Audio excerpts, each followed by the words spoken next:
അതവ് പുലർത്തുക, സമർപ്പണം പുലർത്തുക അമ്മമാരാവും. മറ്റൊരാ പറ്റില്ല. പക്ഷെ അതിനൊരു ഗുണം, പ്രധാന ഗുണം എന്നുള്ളത് ഇവരിക്കൂടെയാണല്ലോ അടുത്ത തലമുറ ഉണ്ടാവണേ. അപ്പൊ ഇവര് വിചാരിച്ചാലാണ് അടുത്ത തലമുറയെ രക്ഷപ്പെടുത്താൻ പറ്റുള്ളൂ. സ്ത്രീകൾ വിചാരിച്ചില്ലെങ്കിൽ ഒരു തലമുറയെ രക്ഷപ്പെടാൻ പറ്റില്ല.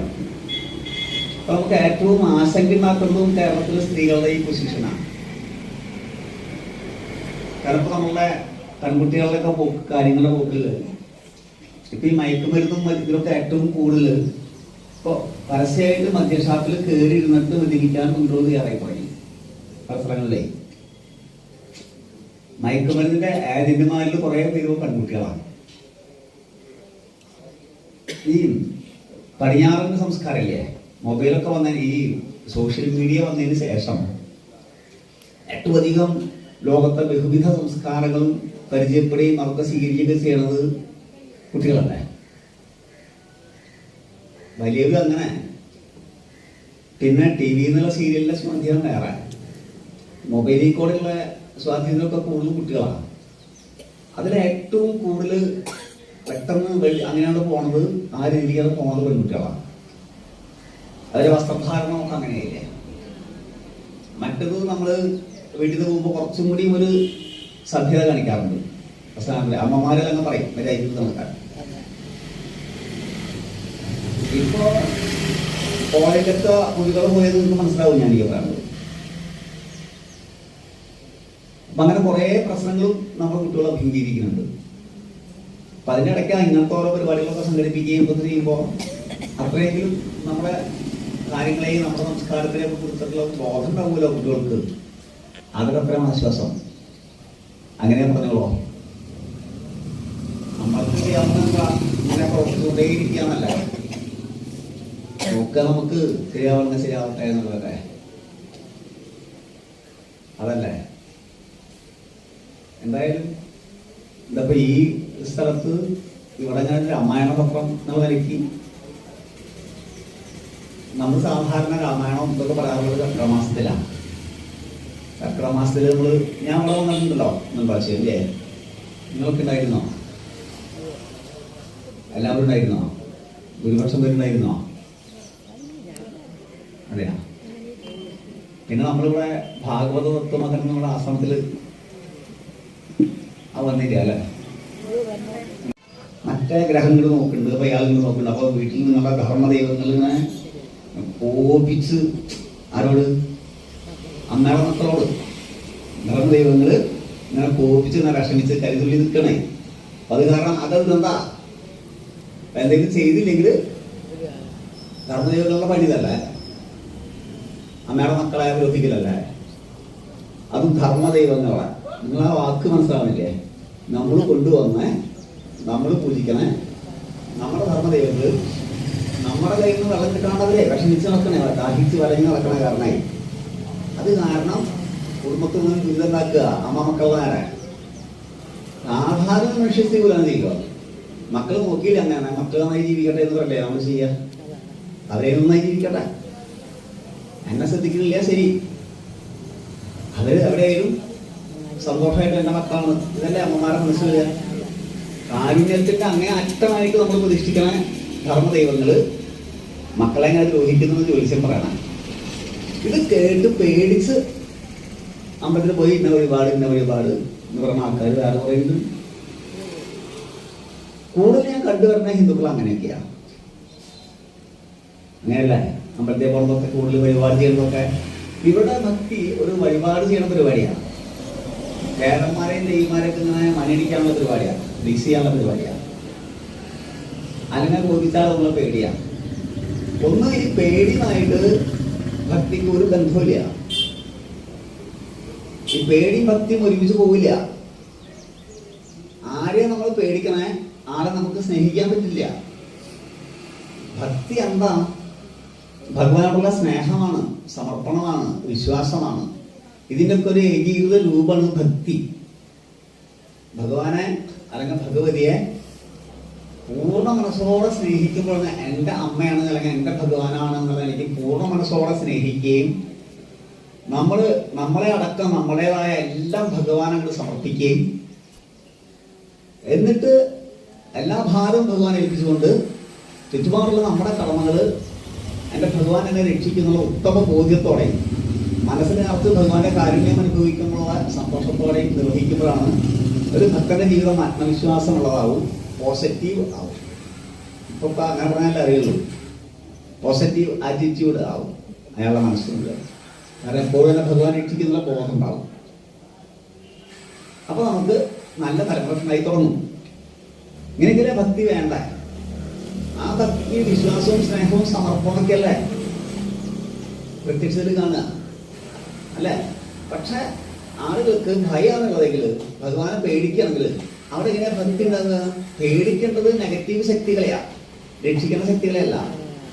നമ്മൾ തിരുത്താൻ പ്രേതങ്ങൾ അല്ലെങ്കിൽ ഉപദ്രവകാരികളെന്നൊക്കെ പറയല്ലേ, ക്ഷുദ്രജീവികൾ.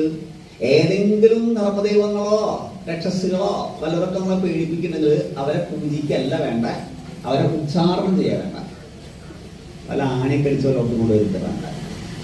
നമ്മളെ പേടിപ്പിക്കുന്ന ഒരു ദേവത ഏത് ദൈവയായാലും അവിടെ വേണ്ടപ്പ. നമ്മുടെ ഭഗവതി, നമ്മുടെ ഭഗവാൻ നമ്മളെ രക്ഷിക്കാനുള്ളതാണ്. നമ്മുടെ ഭഗവാൻ നമ്മളെ രക്ഷിച്ചിരിക്കുന്ന ഉറച്ച ബോധ്യമാണ് വിശ്വാസം എന്ന് പറയാം, ഭക്തി എന്ന് പറയാം. ആ ഭഗവാൻ നമ്മൾ അത്രയും സ്നേഹിക്കുന്നുണ്ട്, ആ ഭഗവാൻ നമ്മൾ അത്രയും വിശ്വസിക്കുന്നുണ്ട്.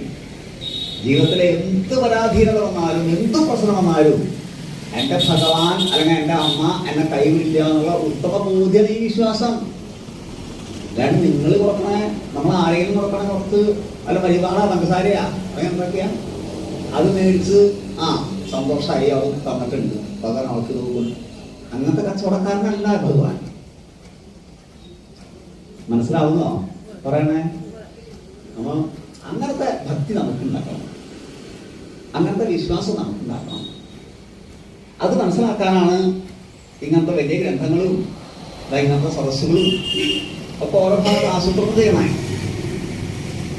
ഇത് രാമായണമായിട്ട് ബന്ധപ്പെട്ട സാധാരണ കർക്കിടക മാസത്തിലാണ് കാണാറുള്ള. മറ്റതൊക്കെ ഭാഗവതം കൂടുതൽ സപ്താഹവും ഗീതാവാസുകളും. നമ്മുടെ ആശ്രമത്തിൽ തന്നെ നിരന്തരം ഗീതാവാസുകൾ നടത്താറില്ലേ? വരാറില്ല മാത്രല്ല, അപ്പോ നമ്മൾ നടത്താറുണ്ടല്ലോ.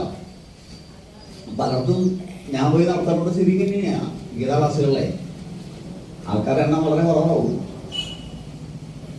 പക്ഷെ ഗീതാവാസികൾ കുറച്ചും കൂടി യുവാക്കളൊക്കെ ഉണ്ടാവാറുണ്ട്. ഭാഗവതമൊക്കെ ബന്ധപ്പെടുന്നതാണ് അമ്മമാരും സ്ത്രീകളും കൊണ്ടുവരാറുള്ളത്.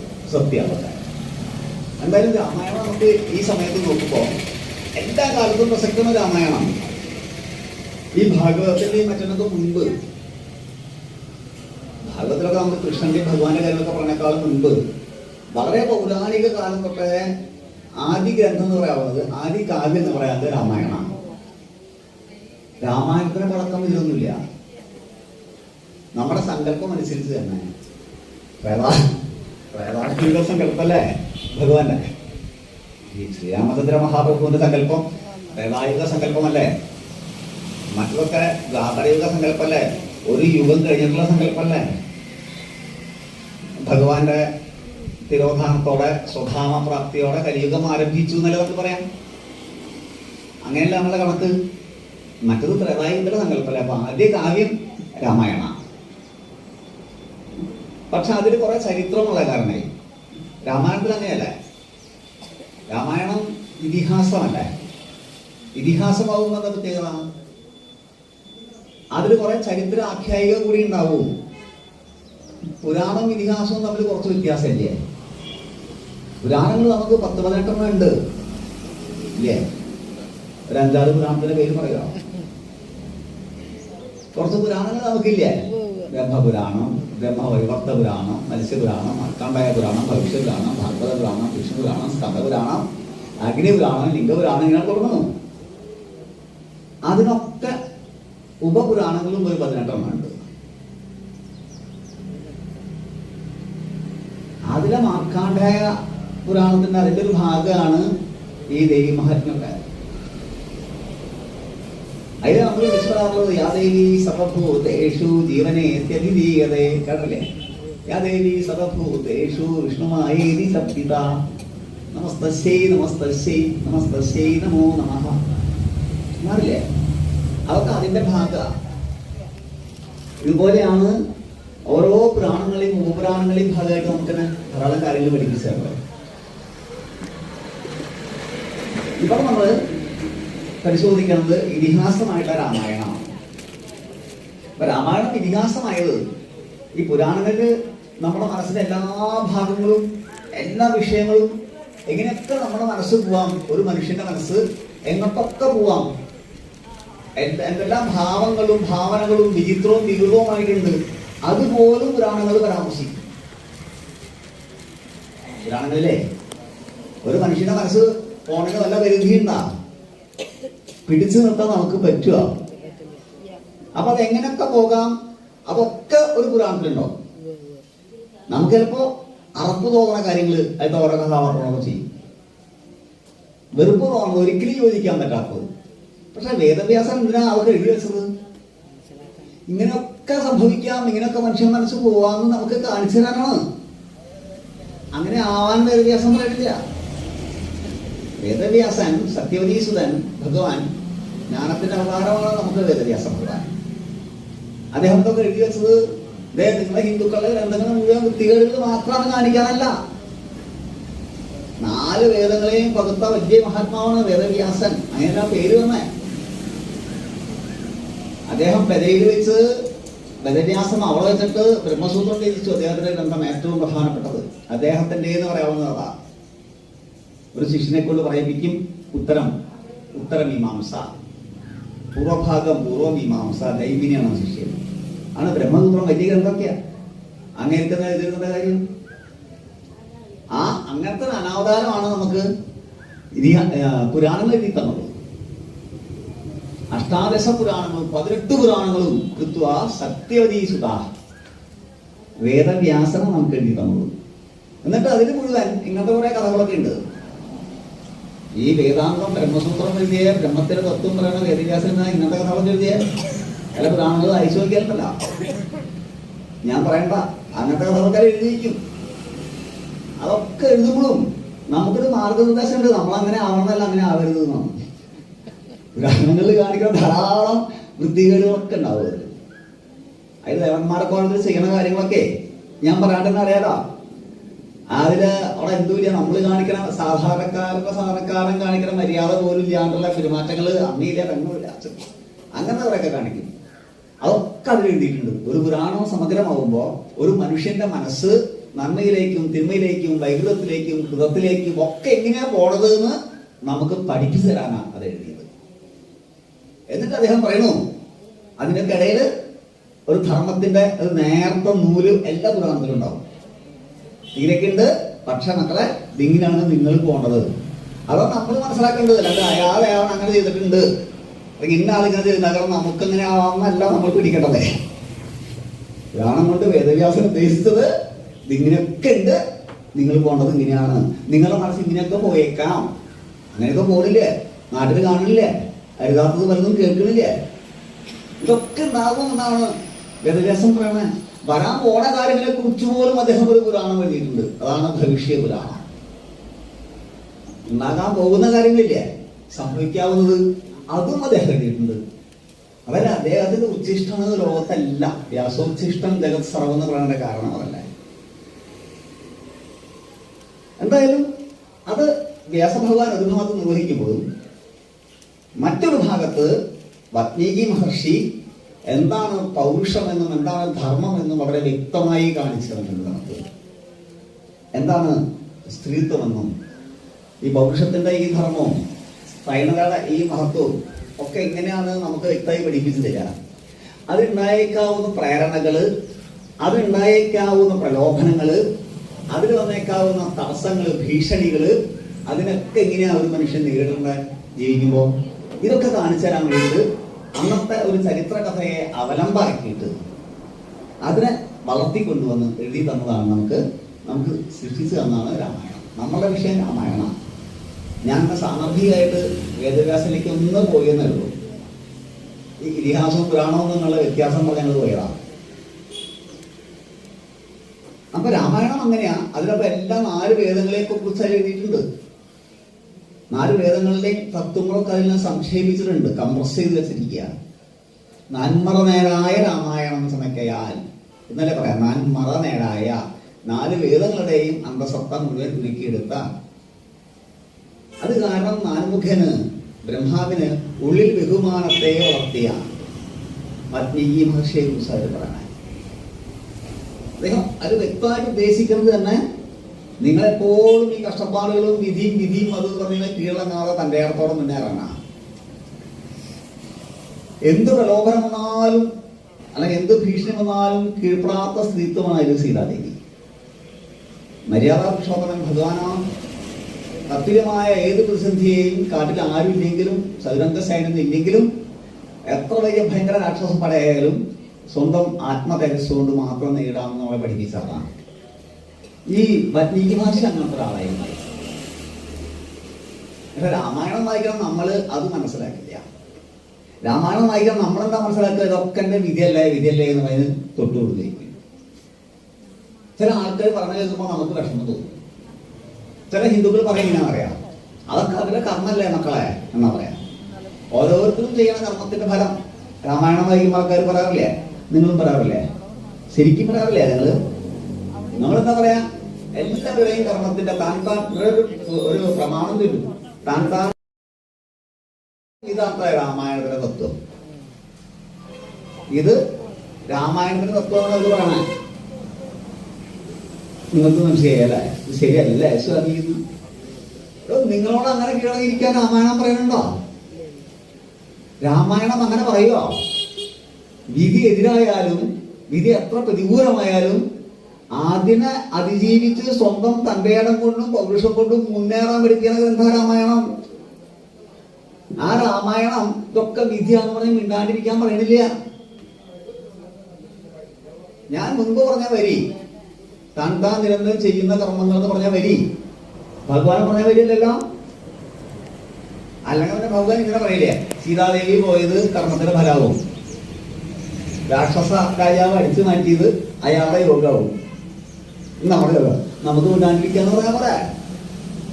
ഭഗവാൻ അങ്ങനെ ചെയ്തുവാ. ഭഗവാൻ ആ വിധിയോട് പൗരുഷം കൊണ്ട് എങ്ങനെയാ പ്രവർത്തിക്കാന്ന് കാണിച്ചെന്നില്ലേ? സീതാദേവി ഇതാണ് നല്ല ഓഫർ. എന്റെ ഭഗവാൻ ഇപ്പോ എവിടെയാണ്? കാട്ടില് വനധാരിയ. രാവണനാണെങ്കിലോ വലിയ ക്യാമറ. അപ്പൊ ഇതാ സ്വീകരിക്കാന്ന് പറയാം. പട്ടമൃഷിയൊക്കെ ആക്കാന്ന് പറഞ്ഞില്ലേ? ഇന്നത്തെ സ്വീകരിക്കാൻ നല്ലതല്ലേ? അങ്ങനെ പറഞ്ഞില്ലല്ലോ. ഞാനേ നമ്മുടെ കലാമണ്ഡലത്തിലെ മറ്റൊരു ആള്, അദ്ദേഹം ഈ കഥകളി ഒക്കെ ഇൻസ്റ്റന്റ് കഥകളിയായിട്ട് അരമണിക്കൂർ നേരത്തെ കഥകളി 1 മണിക്കൂർ നേരത്തേക്ക് ആയിട്ട് യൂറോപ്പിലൊക്കെ പോയിട്ട്, അപ്പൊ ആളുടെ ഒരു ആത്മകഥയില് അതൊന്ന് വായിച്ചത്. അപ്പൊ ഇവരൊക്കെ പോയിട്ട് ബ്രിട്ടനിൽ എവിടെ ഈ കഥകളി നടത്തുക. അപ്പൊ 1 മണിക്കൂർ 2 മണിക്കൂർ നേരത്തെ ഈ കഥകളി ഇൻസ്റ്റന്റ് കഥകളിയാ. അപ്പൊ അവിടുത്തെ ഒരു ഗവർണറും അവരുടെ അവരൊക്കെ വന്നിരിക്കുന്നുണ്ട്. അപ്പൊ ഈ കഥകളി സംഗീതമില്ലേ, സാധാരണ മനുഷ്യന്മാർക്ക് എളുപ്പമല്ല. അവസാനിക്കില്ല. അത് കഴിയുന്നവരെ അയ്യതല്ലേ നീ കേമനി. അത് ഇംഗ്ലീഷുകാർക്ക് ഇത് എങ്ങനെ മനസ്സിലാവാനാ? ഇത് മനസ്സിലാക്കി കൊടുക്കാൻ വേണ്ടിയിട്ട് ഈ പ്രിൻസിപ്പാൾ അദ്ദേഹം ഈ ഗവർണറുടെയും ഭാര്യയുടെയും കൂടെ പോയിരിക്കുക, വേദിയിലിരിക്കുക, ഇത് നടന്നുകൊണ്ടിരിക്കുക. അപ്പൊ ഈ ഗവർണറുടെ ഭാര്യ ചോദിക്കാറ, അവിടുത്തെ ഒരു ഉയർന്ന ഇയാൾ ചോദിക്കാറ, ഇതെന്താണ്? അപ്പൊ ഇങ്ങനെ അദ്ദേഹം പറഞ്ഞു കൊടുക്കുക, അത് ഇന്ന ഭാഗമാണ്. ഭാഗം ഏതായിരുന്നെങ്കിൽ രാവണൻ വന്നിട്ട് പ്രലോഭിപ്പിക്കുക. സിംസിബാ വൃക്ഷത്തിന്റെ അടിയിൽ സീതാദേവി ഇരിക്കുമ്പോ രാവണൻ വന്നിട്ട് പ്രലോഭിപ്പിക്കുക. ഓരോന്നോടൊന്ന് പറയാ, ഞാനിതാ 2 കൈകളെ കൊണ്ട് രാമൻ ആശ്ലേഷിക്കാറുള്ള നിനക്കറിയാമല്ലോ സീത, എനിക്ക് 20 കൈകളുണ്ട്. ഇപ്പൊ സ്വർണ്ണമയാണ് ഈ രംഗം മുഴുവൻ. നിന്റെ ഭർത്താവ് കാട്ടിലെ വനധാരിയാണ്. അപ്പൊ അതിങ്ങനെ തിരിപ്പിച്ച് പറയാം, ഒന്നുമില്ല, ഒടുക്കാൻ ഈ വൽക്കലവും മറ്റുമായിട്ട് നടക്കുക. ഞാനുണ്ടല്ലോ, എന്താ നിങ്ങൾക്ക് ഏത് പട്ടുവസ്ത്രം വേണ്ടേ? സ്വർണ്ണമയാണ് ലിംഗ, സിംഹാസനം ഗംഭീരമാണ്, 3 ലോകങ്ങളും എന്റെ കൽക്കീഴിലാണ്. നിന്റെ വീട്ടിൽ വിറങ്ങലിച്ച് നിൽക്കും, ഇന്നെ എന്റെ കട്ടമനുഷ്യാക്കാം, എന്നെ നീ ഓഫർ സ്വീകരിക്കുന്നു പറയാം. അപ്പൊ സീതാദേവി ഈ രാവണ നീ പോകാൻ മുമ്പ് ഇതുകൊണ്ട് മുഖത്ത് നോക്കാണ്ട് സംസാരിക്കല്ലേ, ഒരു പുൽക്കൊടിയെ നോക്കി സംസാരിക്കല്ലേ. ഇത് നമ്മുടെ പ്രിൻസിപ്പാള് ഈ മദാമയ്ക്ക് ട്രാൻസ്ലേറ്റ് ചെയ്ത് കൊടുക്കുക. അപ്പൊ മദാമ ചോദിക്കുക, എന്താണ് സംഗതി? കാരണം സീതാദേവി അങ്ങനെ കിഡ്നാപ്പ് ചെയ്ത് കൊണ്ടുവന്നു, എന്തൊക്കെ പറഞ്ഞുകൊണ്ടിരിക്കുക. ഇത് ടെംപ്ടേഷൻസ്, സോ മെനി ടെംപ്ടേഷൻസ് ആണ് വന്നുകൊണ്ടിരിക്കുന്നത്. പറയണ വാക്ക് തൊക്കെയാ, കാട്ടിലാണ് നിന്റെ ഭർത്താവ്, ഇതാ എൻ്റെ ഇതിനൊക്കെ ഉണ്ട്, 3 ലോകങ്ങളും നിന്റെ കാട്ടിലേക്ക് വെച്ച് തരാം എന്നൊക്കെ പറയാം. അപ്പൊ ഈ മതാമ ചോദിക്കാറ ആരോട്? ഈ പ്രിൻസിപ്പാളോട് ചോദിക്കാം. അപ്പൊ ഇയാൾ പറയാ, ആ കറക്റ്റാണ്, ഇത്ര 3 ലോകം ഇയാൾ അതിലുണ്ടാ? അതുണ്ട്. രാമന് ഇത് മാത്രമേ ഉള്ളൂ, ഒന്നുമില്ലേ? ഇല്ല. അപ്പൊ മതാമ ആലോചിക്കുക, പിന്നെ എന്താ പിന്നെ എന്താണ് ഓഫർ സ്വീകരിക്കാത്തതെന്ന്. പിന്നെ സീതാദേവി എന്താണ് ഈ രാവണന്റെ ഓഫർ സ്വീകരിക്കാത്തതെന്ന് വിസ്മരിക്കുക. അത് മതാമയ്ക്ക് മനസ്സിലാവണമെങ്കിൽ എന്തുകൊണ്ടാണ് എന്റെ ഭർത്താവ് കാട്ടിലായാലും എനിക്ക് ആ ജീവിതം മതി, ഈ കൊട്ടാരല്ല എനിക്ക് വേണ്ടത്, എന്തുകൊണ്ടാണ് സീതാദേവി അങ്ങനെ ചിന്തിച്ചതെന്ന് മനസ്സിലാക്കണമെങ്കിൽ മതാമ ഇവിടെ വന്നിരിക്കണം. ഇന്ത്യയിലെ ഏതെങ്കിലും ഹിന്ദു സ്ത്രീകളായിട്ട് വന്ന് ചോദിച്ചാൽ ആണെങ്കിൽ ഇവിടുത്തെ പാരമ്പര്യം ഉൾക്കൊണ്ട അങ്ങനെ മനസ്സിലാവുള്ളൂ. ഇപ്പൊ മതാമയ്ക്ക് അത് മനസ്സിലാവില്ല. മതാമ അങ്ങനെയാവേ ഇതിപ്പോ എത്രാമത്തെ ഹസ്ബൻഡാണ് എന്നുള്ളത് അറിയില്ല. അത് കാരണം അത് മതാമയ്ക്ക് മനസ്സിലാവില്ല. ഇപ്പൊ എന്ത് പ്രലോഭനം വന്നാലും വിധി എന്തായാലും ഇതെന്റെ വിധി എന്നല്ല സീതാദേവി പറഞ്ഞ. ഇത് തട്ടിക്കൊണ്ടുവന്നത് എന്റെ വിധി. എനിക്കിപ്പോ രാവണന്റെ അയോധ്യയെക്കാളും കേമമായിരുന്നു, സമ്പത്ത് കൊണ്ടും എല്ലാം കൊണ്ടും പ്രതാപം കൊണ്ടും കേമമായിരുന്നു ലങ്ക അന്നത്തെ, അല്ലേ? അപ്പോ ഇത് എനിക്ക് വിധി നല്ലത് കൊണ്ടുവന്നല്ല സീതാദേവി വിചാരിച്ച. വിധി എന്തായാലും ശരി, എന്റെ മൂല്യങ്ങൾ ഇതിനപ്പുറത്താണ്, എന്റെ ജീവിത മൂല്യം ഇതിന്റെ അപ്പുറത്താണ്, അല്ലെ? ഇതൊന്നും പിടികിട്ടാത്ത മറ്റെന്തോ ആണ് ഈ ശക്തിയല്ലേ ദേവി അങ്ങനെ നയിച്ചത്. അതല്ല നമ്മുടെ പെൺപിള്ളേരെ നയിക്കേണ്ടത്. ഇപ്പൊ കണ്ടുവരുന്നത് അങ്ങനെയല്ല, ഇപ്പൊ നാട്ടിൽ കണ്ടുവരുന്നത് അങ്ങനെയല്ല, സത്യമല്ലേ? ഭഗവാനും അങ്ങനെയാ. ഇതെന്റെ വിധിയാണെന്നല്ല, വിധിയെ തകർക്കാനും വിധി അതിജീവിക്കാനും സ്വന്തം പൗരുഷം കൊണ്ടും തന്റെ ഇടം കൊണ്ടും കാണിച്ചതാണ് ഈ മധുജ ദമ്പതികളാണ് ശരിക്കും ഭഗവാനും സീതാദേവിയൊക്കെ. ഇവിടെ എങ്ങനെയാ? വാൽമീകി മഹർഷി എങ്ങനെയാ? സ്വയം അത് അനുഭവിച്ചു വന്ന ആളായ കാരണം അദ്ദേഹം ആ രംഗം വ്യക്തമാക്കിയതാണ് സ്വന്തം പൗരുഷം കൊണ്ടും തന്റെ ഇടം കൊണ്ടും. താൻ നിരന്തരം ചെയ്യുന്നത് അനുഭവിക്കുക എന്ന് രാമായണം നമ്മളെ പഠിപ്പിക്കുന്നില്ല. ആ വാക്ക് പറയുന്നത് ഭഗവാനല്ല, ആ വാക്ക് പറയുന്നത് വാൽമീകി മഹർഷിയല്ല. നിങ്ങൾ ആ വാക്ക് പറയരുത്. രാമായണത്തിന്റെ വാക്കാണ് മക്കളെ ഇത്. താൻ നിരന്തരം ചെയ്യുന്ന കർമ്മങ്ങൾ നിങ്ങൾ പറഞ്ഞു നടക്കണ്ട. ആ വാക്ക് പറയണത് ആരാ? രാമ. അല്ലെ, രത്നാകരന്റെ ഭാര്യയായിരുന്നു കാട്ടാളത്തി. ആ കാട്ടിൽ താമസിച്ചിരുന്ന ആ മദ്യപിച്ചാടിയിരുന്ന പെണ്ണ് പോയി ചോദിച്ചു നോക്കൂ, ആർക്ക് വേണ്ടിയിട്ട് കർമ്മം ചെയ്യണേ? അവർക്ക് വേണ്ടിയിട്ടാ പിടിച്ചു വലി നടത്തണതേ. അവരിതിന്റെ ഫലം അനുഭവിക്കുമോ? എനിക്ക് അവർക്ക് വേണ്ടിയിട്ടല്ലേ? സാധ്യതയുണ്ടല്ലോ. അപ്പൊ സപ്തർഷികൾ പറയാൻ പോയി ചോദിച്ചു നോക്കി വരാൻ പറയാ. അവര് പറയണ വാക്കാ, നിങ്ങൾ ചെയ്യേണ്ട ഫലം നിങ്ങൾ അനുഭവിച്ചാൽ മതി, ഞാൻ മേടിച്ച് തിന്നോളാം, പക്ഷെ പാവത്തിന്റെ ഫലം അവരവരനുഭവിക്കുക. അവരുടെ വാക്കത്. അവരുടെ വാക്കിനെ നമുക്ക് ഹിന്ദുക്കൾക്ക് പ്രമാണമാവണേ. വാൽമീകി മഹർഷി പറഞ്ഞ വാക്ക് നമുക്ക് പ്രമാണമാണ്. ഭഗവാൻ കാണിച്ചു തന്നത് നമുക്ക് പ്രമാണമാണ്. അല്ല, അഭിപ്രായ വ്യത്യാസമില്ല. നിങ്ങളെങ്കിലും അവരുടെ വാക്ക് പ്രമാണമാക്കണേ. അവരോരോ കർമ്മഫലം അനുഭവിക്കുകയാണ് ശരി, അതിന് കീഴടങ്ങിയിരിക്കുകയാണ് അവരാ പറയണേ. ദൗർഭാഗ്യവശാൽ ഹിന്ദുക്കൾ ഭൂരിപക്ഷം പേരും താൻ നിരന്തരം ചെയ്യുന്ന കർമ്മങ്ങൾ വലിയ പ്രമാണമാക്കി എടുത്താണ്. ഇതാണ് രാമായണത്തിന്റെ സന്യാസപ്രധാന ആൾക്കാർ പറഞ്ഞു കേൾക്കണോ? ഞാൻ നാളെ എവിടെയോ ഒരു യൂട്യൂബിൽ കണ്ടു, ഏതോ വലിയ ആളാ. ഇവരൊക്കെയല്ല ഈ രാമായണ പ്രഭാഷണം നടക്കണേ. അവര് കുറെ ഹിന്ദുക്കളെ പഠിപ്പിക്കുക. അത് കാരണം കർമ്മഫലം ശക്തമാണെന്ന് രാമായണം, അദ്ദേഹം വലിയ കാരണമായിട്ട് പറയാം, രാമായണം പഠിപ്പിക്കുന്നു. താൻ നിരന്തരം ചെയ്യുന്ന കർമ്മങ്ങൾ പറഞ്ഞിട്ട് വേറെ ആൾക്കാരുടെ കാര്യം പറയാം. ഇത് ഹിന്ദുക്കളെ പഠിപ്പിച്ചാൽ എങ്ങനെ ഉണ്ടാവും? നീ ചോദിക്കട്ടെ, വാൽമീകി മഹർഷി തന്നെ എങ്ങനെയാ? രത്നാകരൻ ചെയ്ത കൂട്ടിയ പാപത്തിന് വല്ല കൈ നടക്കുന്നുണ്ടോ? ഈ രത്നാകരൻ അവിടെ ഇരുന്ന് സപ്തർഷികളുടെ ശിഷ്യത്വം സ്വീകരിച്ച് ഈ കാര്യം മനസ്സിലായപ്പോഴേ ഞാൻ അതൊക്കെ അനുഭവിക്കേണ്ടി വരുമോ എന്ന് ചോദിച്ചപ്പോ സപ്തർഷികൾ എന്താ പറഞ്ഞേ? വരില്ല. സപ്തർഷികൾ പറഞ്ഞ കണ്ടത്. എന്നിട്ട് അവിടെ ഇരുന്ന് ജപയോഗം ശീലിപ്പിച്ചു, ശക്തമായി ഭഗവാന്റെ മന്ത്രം ജപിപ്പിച്ചു. രാമ രാമ രാമ രാമ. കണ്ടില്ലേ?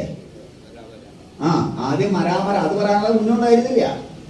രാമരാമ എന്ന് പറയാനുള്ള പുണ്യം പോലും ഉണ്ടായിരുന്നില്ല വാൽമീകി രത്നാകരന്. എന്നിട്ട് ആ മരം ഈ മരം മരാമരാമരാമരാണ് പിന്നെ രാമരാമയായത് മാറിയത്. അങ്ങനെ ശക്തമായി ജപയോഗം സ്വീകരിച്ചു, വേറെ ഒന്നും ചിന്തിച്ചില്ല. അതിന്റെ തെളിവായിട്ട് ആ രാമായണം പറയണേ, പുറ്റുവന്ന് മൂടിനാൻ മുകുന്ദ രാമവാഹിമ.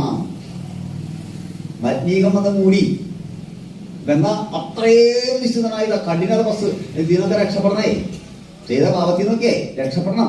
നമ്മൾ മനസ്സിലാക്കേണ്ട ഒരു കാര്യം എന്താ, ശക്തമായി ജപസാധന ചെയ്താൽ, മനസ്സിനെ ഏകാഗ്രമാക്കി ഈശ്വര സമർപ്പണം ചെയ്താൽ ഏത് പാപത്തിൽ നിന്നും രക്ഷപ്പെടാം. ഇതാണ് കല്യാണത്തിന്റെ വഴി. ഇതല്ലേ നമുക്കുള്ള പാഠം. സപ്തസ്വരം പഠിക്കുന്ന പാഠമല്ലേ, സ്വയം അനുഭവിച്ച് വാൽമീകി മഹർഷി പഠിക്കുന്ന പാഠല്ലേ. ഹിന്ദുക്കൾ വിശ്വസിക്കുന്നത് എന്താ? ഇതാണാ ഹിന്ദുക്കൾ വിശ്വസിക്കുന്നത് മറ്റേ പെണ്ണിന്റെ പാഠമാണ്. അവർ ചെയ്ത കർമ്മത്തിന്റെ ഫലേ. ഇത് ഹിന്ദുക്കളുടെ ഫിലോസഫി അല്ല. അതാ രത്നാകരന്റെ ഭാര്യയുടെ, ആ കാടത്തിയുടെ, ആ ആഭിചാരക്കാരിയുടെ പ്രത്യേക ശാസ്ത്രമാണ്. അത് നിങ്ങൾ വിശ്വസിക്കരുത്. നമ്മൾ വിശ്വസിക്കേണ്ടത് പൂർണ്ണ സമർപ്പണത്തോടെ അടിയുറച്ച് ഞാൻ എന്ത് പാപങ്ങൾ ചെയ്ത ജന്മമായാലും ശരി അതിനൊക്കെ അതിജീവിക്കാൻ ഭഗവത് നാമത്തിന് ശക്തിയുണ്ട് എന്ന് ഉറച്ച് വിശ്വസിച്ചുകൊണ്ട് കഠിനമായി നിങ്ങൾ യത്നിക്കാമെന്നുണ്ടെങ്കിൽ ഏത് പാപത്തിനും ജയിക്കാൻ നമുക്ക് ശക്തിയുണ്ട് എന്ന ബോധമാണ് രാമായണം നമ്മളെ പഠിപ്പിക്കണം. ഇതാണ് വാൽമീകിയുടെ കഥ നമ്മളെ പഠിപ്പിക്കണം. എന്നിട്ട് പുറ്റിന്ന് പുറത്തു വന്ന രത്നാകരൻ ആരായിരുന്നു? ആരായി മാറിയ തേജസ്വിയായ മഹർഷിയായി. നമ്മൾ അദ്ദേഹത്തെ വാൽമീകി എന്ന് വിളിച്ചു. ആ വാൽമീകി മഹർഷിയാണ് നമുക്ക് രാമായണം പറഞ്ഞു തരുന്നത്.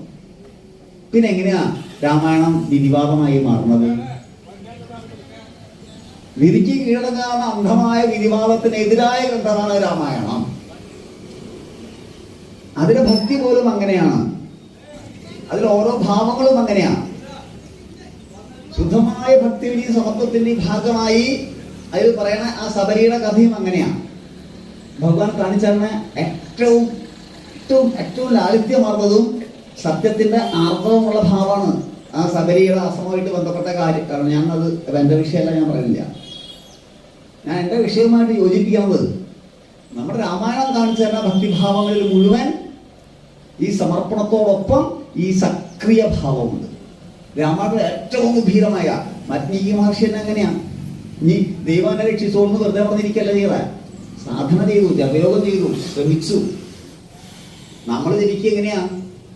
രണ്ടു നേരവും വിളക്ക് കത്തിച്ചാ വിളക്ക് കത്തിക്കുന്ന വീടുകളുണ്ടങ്ങ ഇപ്പൊ കുറഞ്ഞുകൊണ്ടിരിക്കുക. വിളക്ക് കത്തിക്കാറുണ്ടാ?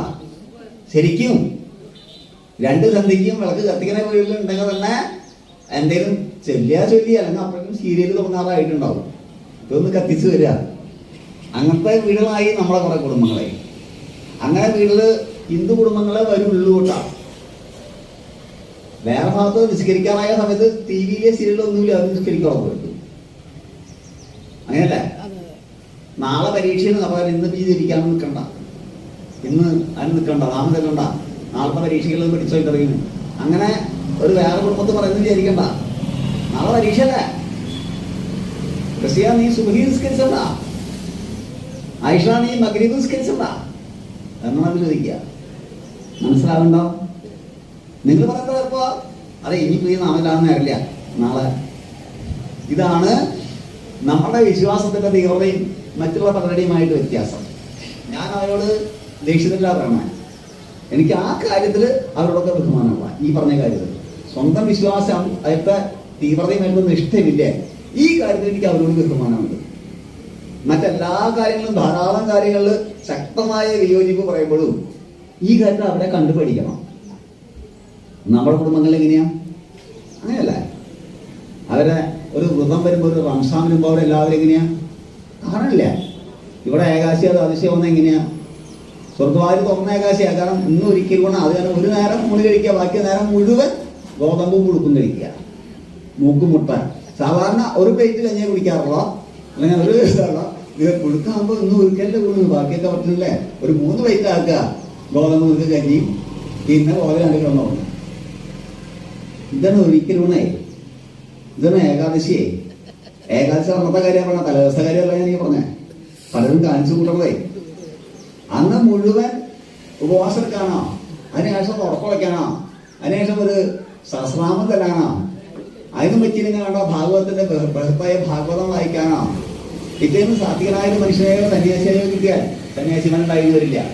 ഏതൊരു സാത്വികാചാരണോ എന്തെങ്കിലും ഒരു ദ്വാദശിപ്പണം നമ്മുടെ ചടങ്ങനുസരിച്ച് വെച്ച് അവസാനിപ്പിക്കാനോ തയ്യാറാവണ ഹിന്ദുക്കൾ 1% പോലും ഇല്ല. 1%. നിങ്ങളോട് ചോദിച്ചാലും നിങ്ങൾ അങ്ങനെയല്ല കാശ് എടുത്തുണ്ടാകുക. ശരിയാണോ? സത്യമാണോ പറയണേ? ഇതാണ് നമ്മുടെ കുഴപ്പം. ഇനി നിങ്ങൾ റംസാൻ എടുക്കേണ്ട കാര്യത്തിൽ അല്ലെങ്കിൽ മറ്റേതെങ്കിലും നിസ്കാരത്തിന്റെ കാര്യത്തിൽ നിങ്ങൾ ഞാൻ ഈ പറഞ്ഞ മതങ്ങളൊക്കെ പോയി നോക്കൂ. നിങ്ങൾക്ക് മനസ്സിലാവും എങ്ങനെയാണ് ചെയ്യണേ. നമ്മളത് തമ്മിൽ എന്തുകൊണ്ടാ ഈ വ്യത്യാസം മനസ്സിലാവുന്നില്ലേ? ഇത് വേദങ്ങളിൽ വലിയ വാക്കൊക്കെ പറയും. നമ്മളെ വലിയ വീര്യവത്തായ കർമ്മങ്ങള് ഭക്തി എന്നൊക്കെ പറയും. നമുക്ക് ആർക്കും അങ്ങനെ തീവ്ര ഭക്തിയില്ല. നമ്മുടെ കാര്യം നടക്കാൻ ഈശ്വരന്റെ അടുത്ത് പോവുക എന്നല്ലാണ്ട് തീവ്ര ഭക്തി നമുക്ക് ആർക്കും ഇല്ല. എന്റെ ഭഗവാനെ മുഴുവൻ സമർപ്പിക്കാനുള്ള മനോഭാവം നമുക്ക് ആർക്കും ഇല്ല. ശരിയാണോ? അങ്ങനെയല്ലേ സാഹചര്യം?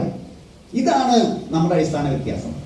ഇവിടെയാണ് നമ്മൾ ഇന്ന് പറയാൻ പറ്റുന്ന എന്നെ പറഞ്ഞുകൊണ്ടിരിക്കുന്നത് പരോക്ഷമായിട്ട് ഇതുവരെ പറഞ്ഞതും ഇനി പറയാൻ പോകുന്ന ഹനുമാൻ സ്വാമിയുടെ ഭക്തിയുടെ സവിശേഷത. ഭക്തിയുടെ പ്രതീകമായി നമ്മൾ കാണുന്നത് ഹനുമാൻ സ്വാമിയാണ്. ഹനുമാൻ സ്വാമിയുടെ തീവ്രഭക്തി നമുക്കറിയാം. ഹനുമാൻ സ്വാമി ആരാണ്? എല്ലാ സിദ്ധികളുമുള്ള എല്ലാ കഴിവുമുള്ള ഹനുമാൻ സ്വാമി. ഹനുമാൻ സ്വാമി ആഞ്ജനേയൻ എന്നൊക്കെ അവർ പറയും വ്യത്യസ്ത പേരുകളില്. കാരണം അദ്ദേഹം രുദ്രാംശമായിരുന്നു അല്ലെ? ശിവപാർവതി അറിയാലോ നമുക്ക് ആ കഥാംശം. അത് കഴിഞ്ഞു വായു ഭഗവാന്റെ കയ്യിൽ കിട്ടി. വായു ഭഗവാൻ അതിനെ വഹിച്ചു കൊണ്ടുവന്നു. അവരുടെ ഭക്തനായിരുന്ന കേസരിക്കും അഞ്ജനയ്ക്കും കൊടുത്തു. അപ്പൊ അഞ്ജനയനായി, മാരുതിയായി, മരുത്തിന്റെ മോനായ കാരണം വഹിച്ചു കൊണ്ടുവന്ന മരുത്തിന്റെ മോൻ. വീര്യവാനായ കാരണം ചാടിയ കഥയൊക്കെ നമ്മൾ കേട്ടിട്ടുണ്ട്. സൂര്യനെ നോക്കിയിട്ട് ഇനബിംബം നോക്കി ചാടി വജ്രായുധമേറ്റു, വജ്രാഘാതമേറ്റു. പക്ഷെ എല്ലാ ദേവന്മാരും വന്ന് എല്ലാ സിദ്ധികളും എല്ലാ ചിരഞ്ജീവത്വവും കൊടുത്ത് അനുഗ്രഹിച്ച് വീണ്ടും എന്തായി ഉയർത്തെഴുന്നേറ്റു. ആ ഹനുമാൻ സ്വാമിയോളം ഭക്തി ആർക്കും കാണില്ല, ശക്തിയും ആർക്കും കാണില്ല. പലപ്പോഴും നമുക്ക് തോന്നും ഹനുമാൻ സ്വാമിയാണ് രാമരാമണ യുദ്ധത്തിനെ മുഴുവൻ നിയന്ത്രിച്ചതും നയിച്ചതും എന്ന്. അത്ര ഭക്തിഭാവവും അത്രയും ശക്തിയും ഉണ്ടായിരുന്നു. സ്വാമി എന്തായി ഭക്തിയും ശക്തിയും ഒരുമിച്ച് പറഞ്ഞേ എന്ന് ചിന്തിക്കുന്നത്. ഈ ഭക്തി എന്ന് പറഞ്ഞ ആൾക്കാരുടെ ഈ കണ്ണീര് മാത്രമാണ്. അവിടെ പോയിട്ട് കുറെ കാര്യം പറഞ്ഞ് കരയാം. എനിക്ക് അത് തരണേ, ഇത് തരണേ, എനിക്കത് തന്നില്ലല്ലോ പറഞ്ഞ് ഏറ്റവും അവസാനമാകുമ്പോ എന്റെ അതിർത്തിത്ത പുളിമാവ് മുറിക്കരുതെന്ന് അവർക്ക് തോന്നണേ. അങ്ങനത്തെ കാര്യങ്ങളൊക്കെ ഇതാണ് ഈ ആൾക്കാരുടെ ഭക്തി. ഇത് മാത്രമല്ല, ഭക്തിയില് ഈ സക്രിയ ഭാവവും വീര്യഭാവവും ഒക്കെ ഉണ്ട്. ഭക്തി നമുക്ക് ഭഗവാന്റെ സുഹൃത്തായിട്ട് ഭക്തി അങ്ങനെ കൊണ്ടാടാം. ഈ കൃഷ്ണഭക്തന്മാരൊക്കെ ഈ മോനെ കാണുപോലെ കാണില്ലേ? കണ്ടില്ലേ? സാധാരണ യശോദാമ്മ കാണില്ലേ? ഉണ്ണർത്തിരിക്കുന്നൊക്കെ പറയില്ലേ? ഉണ്ണികൃഷ്ണൻ മനസ്സിൽ കളിക്കുമ്പോൾ ഉണ്ണികൾ മറ്റു വേണമോ മക്കളായി എന്നൊക്കെ മോനെ കാണുന്ന പോലെ, മാതാപിതാക്കളെ കാണുന്ന പോലെ കണ്ടൂടെ? ശാന്തം എന്നാണ് ആ ഭക്തിയെ പറയാം. ദാസ്യം എന്നാ പറയാം. ഭഗവാനെ അവിടുന്നാണ് യജമാനൻ, ഞാൻ ഭഗവാന്റെ ദാസനാണ് എന്ന ഭാവത്തിന് പറയാം ദാസ്യം എന്നാണ്. ചില സമയത്ത് ഈ ഹനുമാൻ സ്വാമി ഈ ദാസ്യഭക്തി കാണിക്കുന്നുണ്ട്. ചില സമയത്ത് എല്ലാം അവിടുന്ന് ചെയ്യിപ്പിക്കുന്നു, ഞാൻ ചെയ്യുന്നു. പിന്നെ സഖ്യമാണ്. എന്റെ ഭഗവാൻ എന്റെ സുഹൃത്താണ്, ആത്മസുഹൃത്താണ്. അത് നല്ല സ്വാതന്ത്ര്യ. ഭഗവാൻ എന്ത് പറയുക ചെയ്യും അവരെ. പക്ഷെ എപ്പോഴും എന്റെ ഭഗവാൻ എന്റെ കൂടെ ഉണ്ട് എന്നുള്ള ഉറച്ച വിശ്വാസം അവർക്കുണ്ടാവും. നമുക്കതൊന്നുമില്ല. നമുക്ക് അമ്പലത്തിൽ പോകുന്ന നേരത്തെ ഭഗവതി അല്ലെങ്കിൽ ഭഗവാൻ കൂടെ ഉണ്ടെന്നുള്ള വിശ്വാസമുള്ളൂ. ഹനുമാൻ സ്വാമിക്ക് എപ്പോഴും എന്റെ കൂടെ എന്നുള്ള വിശ്വാസമുണ്ട്. നെഞ്ചു കീറിയിട്ടൊക്കെ നമ്മള് വായിച്ചിട്ടില്ലേ? അപ്പൊ അങ്ങനത്തെ മനോഭാവ ഹനുമാൻ സ്വാമിക്ക്. ഇനി അകത്ത് മാത്രമല്ല പുറത്തും ഭഗവാനെന്നാ പറയാം. നമ്മുടെ ശ്രീ നാരായണ ഗുരു ഭഗവത്പാദങ്ങൾ പറയാറുള്ള ഒരു വരിയുണ്ട്. അകവും പുറവും തിങ്ങും കണ്ടുണ്ടോ അതിന് വരി? അകവും പുറവും തിങ്ങും മഹിമാവാർന്ന നിൻപദം പുകഴ്ത്തുന്നു ഞങ്ങളങ്ങ് ഭഗവാനെ ജയിക്കുക. ജയിക്കുക മഹാദേവ ദീനാവനപരായണ, ജയിക്കുക ദയാ സിന്ധോ.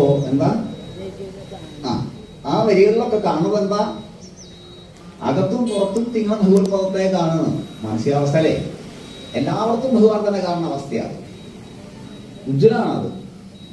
എഴുത്തച്ഛൻ പറഞ്ഞ പോലെ, ഹരിനാമകീർത്തനം പറഞ്ഞ പോലെ അല്ല, എവിടെയാ പറയാ? അതൊന്നു കാണുന്നത് നാരായണ പ്രതിമ യാതൊന്ന് കേൾപ്പത് നാരായണ സ്തുതിക, യാതൊന്ന് ചെയ്യുവതത് നാരായണാർച്ചനകൾ, യാതൊന്നിതൊക്കെയും ശ്രീനാരായണായ നമഃ എന്ന് പറയുന്നത് പോലെ പുറത്തായാലും അകത്തായാലും ഹൃദയത്തിലായാലും ഒക്കെ ഹനുമാൻ സ്വാമിക്ക് ഭഗവാനായി. അതിന് വിട്ട് ഹനുമാൻ സ്വാമിക്ക് വേറെ ആഗ്രഹമൊന്നും ഉണ്ടായിരുന്നില്ല. ഹനുമാൻ സ്വാമി സീതാദേവിയെ കണ്ടു വന്ന സമയത്ത്, അവിടെ പോയി തിരിച്ചു വന്ന സമയത്ത് ഹനുമാൻ സ്വാമിയോട് ചോദിക്കുന്നുണ്ട്, ഭഗവാൻ ഞാൻ നിനക്ക് എന്തു തരാം ഹനുമാൻ? ആരും ചെയ്തു തരാത്തത് ഞാൻ എനിക്ക് ചെയ്തു തരാമോ? ഈ ത്രിലോകങ്ങളിൽ നിനക്ക് എന്താ ആവശ്യമുണ്ടോ അതൊക്കെ തരാം. ആ സമയത്തും ഒരു ഗംഭീര ഇത്രയും ശക്തമായിട്ട് ഭഗവാൻ നേരിട്ട് ഇങ്ങനെ ചോദിക്കുക.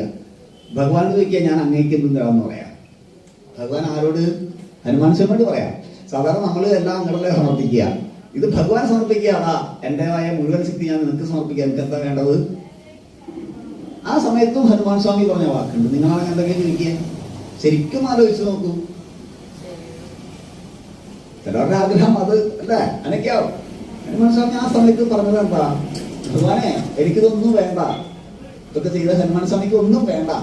എനിക്ക് വേണ്ടത് എന്നെങ്കിലും ഭഗവാനെ രാമനാമം വടയെന്ന് ചൊല്ലിയിട്ടുണ്ടെങ്കിൽ അത് കേൾക്കാൻ എന്നെ അനുഗ്രഹിക്കണം, അത് കേട്ടിരിക്കാൻ എനിക്ക് സാധിക്കണം എന്നാണ്. ഇതിനാണ് നിസ്വാർത്ഥ നിഷ്കളങ്ക ഭക്തി എന്ന് പറയാം. ഇങ്ങനത്തെ ഹനുമാൻ സ്വാമി ഒരു നിമിഷം നിഷ്ക്രിയമായിരുന്നു രാമനാമം ചെയ്യുന്നില്ല. ഭഗവാൻ എപ്പോഴും ഉള്ളിൽ കണ്ട് അദ്ദേഹം സക്രിയനായിരുന്നു. എല്ലാ സമയത്തും അദ്ദേഹം പ്രവർത്തിക്കുന്നത് മുഴുവൻ ഹനുമാൻ സ്വാമിയാണ്. അങ്ങനെയല്ലേ? ഭഗവാനെ ചേർത്ത് ശ്രീരാമനെ ചേർത്ത് എന്തെങ്കിലും ഫലം ഉണ്ടായ ആൾക്കാർ പറയാം ഹനുമാൻ സ്വാമിയാണ് ചെയ്ത് തന്നത് എന്നാ പറയാ. ഹനുമാൻ സ്വാമിയുടെ സാന്നിധ്യം എന്താ? ഇപ്പൊ നമ്മളുടെ വിശ്വാസം അനുസരിച്ച് നമ്മളിപ്പോ രാമാവനോട് ഇല്ലാന്നിരിക്കുക, ഇവിടെ ആരുടെ സാന്നിധ്യം എന്നാ ഹിന്ദുക്കൾ പറയാം? രാമന്റെ സാന്നിധ്യം ഇല്ലെങ്കിലും ഈ മന്ത്രം കേൾക്കാൻ ആരുടെ സാന്നിധ്യം ഉണ്ടാവും എന്ന് പറയുന്നത് ഹനുമാൻ സ്വാമിയുടെ സാന്നിധ്യം എന്ന് പറയും. അത്രമാത്രം ഈ രാമമന്ത്രത്തിന് രാമനാമത്തില് ഹൃദയം ബന്ധിക്കപ്പെട്ടതാണ് ഹനുമാൻ സ്വാമിയുടെ.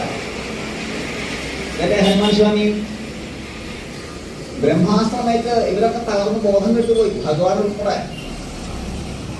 ഉൾപ്പെടെ ബോധം കെട്ടി കിടക്കുന്ന സമയത്തും ഹനുമാൻ സ്വാമി വിഭീഷണൻ അവിടെ ഉണ്ടായില്ല, യുദ്ധക്കാലത്ത് ഉണ്ടായില്ല. ഇന്ദ്രജിത്തിന്റെ ബ്രഹ്മാസ്ത്ര പ്രഹാരമായിട്ട് ഇവരൊക്കെ തകർന്നു എടുക്കുക, ബോധശൂരായി എടുക്കുക. രാമലക്ഷ്മണന്മാരും മുഴുവൻ വാനര സൈന്യം. അവസാനം ജാമ്പവാൻ വന്ന് നോക്കുന്ന സമയത്ത് പറഞ്ഞത്, ഹനുമാൻ സ്വാമി ഉണ്ടോ? ഹനുമാൻ ഈ മാരുതി ജീവിച്ചിരിക്കുന്നുണ്ടോ? മാരുതി ഉണ്ടെങ്കിൽ രക്ഷപ്പെടുന്ന അറിയാം. എന്നിട്ടാണ് മൃതസഞ്ജീവിനിയൊക്കെ കേട്ടിട്ടില്ലേ? അപ്പോഴും അദ്ദേഹം ചെയ്തത് രാമ രാമ രാമ രാമ മന്ത്രം കൊണ്ടാണ്. നിങ്ങളതിന്റെ രഹസ്യം ആലോചിച്ച് നോക്കുക. ഭഗവാൻ ആരുടെ മന്ത്രം കൊണ്ടാണോ ഈ ശക്തി മുഴുവൻ ഉണ്ടാവുന്നത്, ആ ഭഗവാനാണ് ബ്രഹ്മാസ്ത്രം ഏറ്റ് എടുക്കുക. ഭഗവാന് ബ്രഹ്മാസ്ത്രമേറ്റ് അതിനെ മാനിക്കണമല്ല, അതിനെ എടുക്കുക. എന്നിട്ടും ഭഗവാന്റെ നാമത്തിലുള്ള വിശ്വാസം ആർക്ക് പോയില്ല? ഹനുമാൻ സ്വാമിക്ക് പോയില്ല. ഭഗവാനാണ് എടുക്കുക. ഭഗവാന്റെ നാമത്തിലെപ്പോഴും ആർക്ക് വിശ്വാസമുണ്ട്? മനസ്സിലാവണോ? ആ പറഞ്ഞ ചിത്രം വൈചിത്രം മനസ്സിലാവുക. എന്നിട്ടാണ് ഹനുമാൻ സ്വാമി ഈ പ്രതിസന്ധിയിൽ കൊണ്ടുവരുന്നത്. അത്രമാത്രം ശക്തമാണ് ഹനുമാൻ സ്വാമിയുടെ ദൃഢവിശ്വാസം. ഇതിനൊക്കെ വിശ്വാസം എന്ന് പറയാം. എന്നിട്ട് വിശ്വാസമുണ്ട്, നീ മിണ്ടാണ്ടിരിക്കുക, ഒക്കെ രാമകൻ നോക്കിക്കോളെന്ന് പറയാല്ല ചെയ്തേ. അങ്ങനെ ചെയ്യാതെ പോയി ചെയ്തു. നീ പ്രതിസഞ്ജീവി കിട്ടിയില്ല, അത് മുഴുവൻ മുഴുവൻ എടുത്തുകൊണ്ടുവന്നു. എന്താണ് സക്രിയ ഭാവം? ഭക്തി എന്ന് പറഞ്ഞാൽ മിണ്ടാണ്ടിരിക്കല്ല, ചെയ്യാതെ മുഴുവൻ ചെയ്യും, അത് ചെയ്തിരിക്കും. എന്ത് പ്രതിസന്ധി ഉണ്ടായാലും കൊള്ളാം, കുഴപ്പമൊന്നുമില്ല. അവിടെ ഉണ്ടായി പ്രതിസന്ധികൾ, അങ്ങനല്ലേ? അവിടെ ആ കാലനേമി പോയിരുന്നു. കാലനേമി ഇല്ലേ, ഒരു അസുരൻ. അയാൾ രാവണനോട് പലപ്പോഴും പറയുന്നുണ്ട്, എന്താ ഇത് വേണ്ട, നിൽക്കണ്ട, പ്രസംഗം ഇങ്ങനെയൊക്കെയാണ്. പണ്ട് മാരീചനും ഇതുപോലൊക്കെ പറഞ്ഞു. പക്ഷെ വിനാശകാലത്ത് ആരെയും കേൾക്കില്ലതൊന്നും, അങ്ങനല്ലേ? എന്നിട്ട് ഹനുമാൻ സ്വാമി അതിനെയും പ്രഹരിച്ച് തകർത്തിട്ടാണ് ആ മാധവി മുതല കഥ വായിച്ചിട്ടില്ലേ? എന്നിട്ടാണ് ഇത് കൊണ്ടുവരണേ. അപ്പൊ അത് കൊണ്ടുവന്നു. ഭഗവാന്റെ നാമത്തിലെപ്പോഴും വിശ്വാസം ഉണ്ടായിരുന്നു, അചഞ്ചലമായ വിശ്വാസം ഉണ്ടായിരുന്നു. അതിനെ ഈ ക്രിയാപദ്ധതിയുമായി യോജിപ്പിച്ചുകൊണ്ടാണ്, രാമനാമം ചൊല്ലിക്കൊണ്ടാണ് ഹനുമാൻ സ്വാമി അഷ്ടസിദ്ധികളെ ഉപയോഗിച്ചത്. ഈ ആകാശഗമനമൊക്കെ അഷ്ടസിദ്ധികളിൽ ഒരെണ്ണ. അതൊക്കെ ഉപയോഗിച്ചത് ഒറ്റ ശക്തിമല്ല, ഒറ്റ ശക്തി ഉപയോഗിക്കുക. രാമ രാം ഹേ രാം ശ്രീരാം ജയ രാം ജയ ജയ രാമ രാമ രാമ രാമ രാമ. ആ രാമൻ അവിടെ കിടക്കുക, ബ്രഹ്മാസ്ത്രമായിട്ട് കിടക്കുക. രാമന്റെ മന്ത്രത്തിന് ശക്തിയുമേ ഹനുമാൻ സ്വാമി ഇതൊക്കെ ചെയ്യാം. അതിനാണ് വിശ്വാസം എന്ന് പറയാം. അതുണ്ടാ നമുക്ക്? അതിന് 1000-ൽ അംശം നമുക്ക് ഉണ്ടാവുമോ? അതുണ്ടാകുമ്പോഴാണ് നമ്മൾ ശരിക്കും രാമായണത്തിന്റെയും രാമന്റെയും ഭക്തന്മാരായി മാറുന്നത്. ഈ ഗ്രന്ഥം അമൂല്യമാണ്, അതുല്യമാണെന്ന് ലോകത്തോട് വിളിച്ചു പറയണമെങ്കിൽ അതിന് അമൂല്യമായ വലുത് നമ്മൾ വളർത്തണ്ടേ. രാമന്റെ അമ്പലത്തിൽ പോയി 4 നേരം തൊഴുതിട്ടും ഫലമില്ല ഈ വിശ്വാസം ഇല്ലെങ്കിൽ. ഈ വിശ്വാസം ഉണ്ടെങ്കിലോ എവിടെയും തൊഴുതില്ലെങ്കിലും നമുക്ക് ആ ഫലം മുഴുവൻ കിട്ടും. വിശ്വാസം ഇല്ലാണ്ട് എന്ത് വഴിപാട് ചെയ്തിട്ട് എന്താ കാര്യം? ഇവിടെ പറഞ്ഞ വഴിപാട് ചെയ്യുന്ന കുറെ ആൾക്കാർക്ക് ഉണ്ടാവാം. എൻ്റെ അമ്മ എപ്പോഴും എൻ്റെ കൂടെ ഉണ്ട് എന്ന ഉറച്ച ബോധ്യത്തോടെ അല്ലെങ്കിൽ ആ വിശ്വാസം ഇല്ലെങ്കിൽ ചെയ്തിട്ട് എന്താ ഫലം? അതുകൊണ്ട് അവരെ കണ്ട നിർജീവമാണ്. ആത്മവിശ്വാസത്തിന്റെ കണ്ണിന്റെ തിളക്കം, ഊർജ്ജസ്വലത എല്ലാം സമർപ്പിക്കുമ്പോൾ നമുക്ക് ഉണ്ടാവണം നിഷ്കളങ്കത. എന്താ കാരണം? എല്ലാ ഭാരവും, ജീവിതത്തിന്റെ മുഴുവൻ ഭാരവും ഭഗവത് പാദങ്ങളിൽ സമർപ്പിക്കുന്ന ഒരാൾക്ക് നിഷ്കളങ്കത ഉണ്ടാവുള്ളൂ. എനിക്കിനി എന്നെ കുറിച്ച് വേവലാതി വേണ്ട, എല്ലാം എന്റെ ഭഗവാൻ ചെയ്യുമെന്ന ഉറച്ച ബോധ്യം. എന്നിട്ട് നമ്മൾ ചെയ്യാനുള്ള കർമ്മ ചെയ്യാണ്ടിരിക്കല്ല, കൈ കെട്ടിരിക്കല്ല. അവരെ ഭഗവാൻ ആശ്രയിക്കുന്നില്ല. നമ്മൾ നിഷ്കളങ്കമായി നിസ്വാർത്ഥമായി അങ്ങനെ ചെയ്യാൻ തുടങ്ങിയാൽ, മനസ്സിൽ ഭാരമില്ലാണ്ടായാൽ, വ്യഥ ഇല്ലാണ്ടായാൽ മനസ്സ് നിഷ്കളങ്കമാവും, ഒപ്പം ഊർജ്ജസ്വലമാവും. നമ്മുടെ ഊർജ്ജസ്വലതയെ മുഴുവൻ നശിപ്പിക്കേണ്ട ഭാരമാണ്, ദുഃഖമാണ്, വ്യഥയാണ്. നാളെ എന്ത് സംഭവിക്കുമോ എന്നുള്ള ഭയമാണ്. ചെയ്താൽ ശരിയാവുമോ, ശരിയാവില്ലേടി ഇവളെ, ദുഃഖമാണ്, വ്യഥയാണ്. ഊർജ്ജത്തെ മുഴുവൻ തകർക്കുക. വ്യഥയില്ലെങ്കിലോ എപ്പോഴും ഊർജ്ജസ്വലത ഉണ്ടാവും. എല്ലാ ഭാരവും മനസ്സിനെ പൂർണ്ണമായും ഭഗവത് പാദങ്ങളിൽ സമർപ്പിച്ചാലോ മനസ്സ് നിഷ്കളങ്കമാവും. ഒരാളുടെ മഹത്വത്തിന്റെ ലക്ഷണമാണ് നിഷ്കളങ്കതയും ആ ശക്തമായ ഊർജ്ജസ്വലതയ്ക്കാണ്. മിണ്ടാടിരുന്ന് അലസനായിരുന്ന് ജപ്പന്റെ ഭഗവൻ വരട്ടെ എന്ന് വിചാരിച്ചിരിക്കുന്ന താമസഗുണമല്ല, അതിന് പറയുന്ന താമസഗുണം എന്നാണ്. അപ്പൊ നമ്മൾ തിരിഞ്ഞ് അസുരന്മാരാവുക ചെയ്യുക. നമ്മൾ ഭഗവാന്റെ ഭാഗത്തുള്ള ആൾക്കാരാണ്, രാവണന്റെ ഭാഗത്തുള്ള ആൾക്കാരല്ല. ദൈവ അസുര സമ്പത്ത് വിഭാഗ യോഗത്തില് ഗീതയിലൊക്കെ പറയേ നമ്മള് അസുര സമ്പത്തിന്റെ കൂടെയുള്ള ആൾക്കാരല്ല. നമ്മളുടെ മാതൃക ഭഗവാനാണ്. നമ്മളുടെ ശാസ്ത്രം പറഞ്ഞത് വാത്മീകി മഹർഷിയാണ്, അല്ലെങ്കിൽ വേദവ്യാസ ഭഗവാനാണ്. അവരെ പിൻപറ്റിയ മഹർഷീശ്വരന്മാരും സന്യാസീവര്യന്മാരുമാണ്. അതാണ് ഞാൻ ശ്രീനാരായണ ഗുരു ഭഗവത്പാദങ്ങളെ കുറിച്ച് പറഞ്ഞത്. എന്താ അകവും കുറവും തിങ്ങെന്ന് പറഞ്ഞത്. ഈ തത്വമാണ് നമുക്ക് ഇവരൊക്കെ പറഞ്ഞു തന്നത്. അവരൊക്കെയാണ് നമ്മുടെ മാതൃക. അല്ലാതെ എന്താ അസുരന്മാരെ പ്രമാണമാക്കുന്നവരല്ല. നാട്ടുകാരെ മുഴുവൻ എങ്ങനെ മദ്യം കൊടുത്ത് വശീകരിക്കാമെന്നോ അവിടെ മുഴുവൻ മയക്കുമെന്ന് വിതരണം ചെയ്യേണ്ട കൂട്ടി നിൽക്കുന്നവരോ കള്ളക്കടത്തിന് അതിനൊന്നുമല്ല നമ്മുടെ മാതൃക. അവരൊക്കെ ആശ്രയവർഗത്തിൽപ്പെട്ട ആൾക്കാരാണ്. നമ്മൾ ദൈവീ സമ്പത്തോടെ പറഞ്ഞവരാ, നമ്മളുടെ ദൈവികാംശത്തെ മാനിക്കുന്നവരാണ്. അവര് ഭക്തിയെ കാണേണ്ടത് വെറും എന്ത് മാത്രമായിട്ടല്ല, എനിക്കൊക്കെ ഭഗവാൻ കൈ കെട്ടിയിരുന്ന തരുന്നുള്ള ഭാവത്തിലല്ല, ഭക്തിയുടെ സക്രിയ ഭാവമാവണം. ഹനുമാൻ സ്വാമി ഇത് പഠിക്കണ പാടാണതാ, ഞാനത് പറഞ്ഞുകൊണ്ടിരിക്കുന്ന ഭാവം അതാണ്. ഹനുമാൻ സ്വാമി നിഷ്ക്രിയമായിരിക്കണം മനുഷ്യനായിരുന്നില്ല. ഹനുമാൻ സ്വാമി ഏറ്റവും അനുഗ്രഹീതനായിരുന്നു. ഹനുമാൻ സ്വാമി നിസ്വാർത്ഥനായിരുന്നു. അതുപോലെ നിസ്വാർത്ഥനാവാൻ ആർക്കും സാധിക്കില്ല. ഭക്തി എപ്പോഴും ഹൃദയത്തിൽ ഉണ്ടായിരുന്നു. നാരദ മഹർഷിയൊക്കെ എപ്പോഴും പറയേ ഈ ഭക്തിയെ കുറിച്ച് ഏറ്റവും അധികം പറഞ്ഞിട്ടുള്ള ആള്, നമ്മളെ പഠിപ്പിച്ചു തന്ന ആള് നാരദ മഹർഷിയാണ്. മഹർഷി എപ്പോഴും പറയും, നാരദ ഭക്തി സൂത്രങ്ങളിലൊക്കെ പറയും, ലോകേബി ഭഗവത് ഗുണശ്രവണ കീർത്തനാത് ഇതി ഭക്തി സുലഭ. ലോകമൊക്കെ വിട്ടിട്ട് നിങ്ങൾ നാമം മാത്രം ജപിച്ചോളാനല്ല. നാരദ മഹർഷി നാരായണ നാരായണ ജപിച്ച് മിണ്ടാണ്ടിരിക്കുകയല്ല ചെയ്താൽ, നാരായണ നാരായണ എന്ന് ജപിച്ച് ലോകത്ത് മുഴുവൻ നടക്കുക ചെയ്താൽ, ഓരോരുത്തരെയും പോയി പറഞ്ഞ് ഈ മാർഗത്തിലേക്ക് എത്തിക്കുകയും ധർമ്മവും അധർമ്മവും തമ്മിലുള്ള സംഘർഷത്തിന്റെ അവസരം ഉണ്ടാക്കാൻ എല്ലാ ആക്ഷനും ചെയ്യുക ചെയ്താൽ, എന്നിട്ട് അവർ ധർമ്മത്തിന്റെ വിജയം ഉറപ്പുവരുത്തുക നാരദ മഹർഷിയുടെ പണി. ആരെങ്കിലും ഭഗവാൻ തേടി പുറപ്പെട്ടുണ്ടെങ്കിൽ ഉടനെ നാരദ മഹർഷി അടയ്ക്കുന്നു. എന്നിട്ട് അവനൊന്ന് പരീക്ഷിച്ചു നോക്കും. ധ്രുവന്റെ കാര്യത്തിൽ അങ്ങനെയാ. എന്നിട്ട് മൂപ്പര് ശിഷ്യനാകും. മൂപ്പര പരീക്ഷണമൊക്കെ അങ്ങനെയാ. ഈ ഗർഭസ്ഥ ശിശു കാര്യങ്ങളൊക്കെ പറഞ്ഞാൽ കേൾക്കുക എന്നുള്ള കാര്യം ഈ ആൾക്കാരെ മുഴുവൻ കാരണന്മാരെ മാത്രം പറയേണ്ട കാര്യമില്ല. കുട്ടികളെ പഠിപ്പിച്ചു കൊടുത്തു നോക്കി. ആരാ?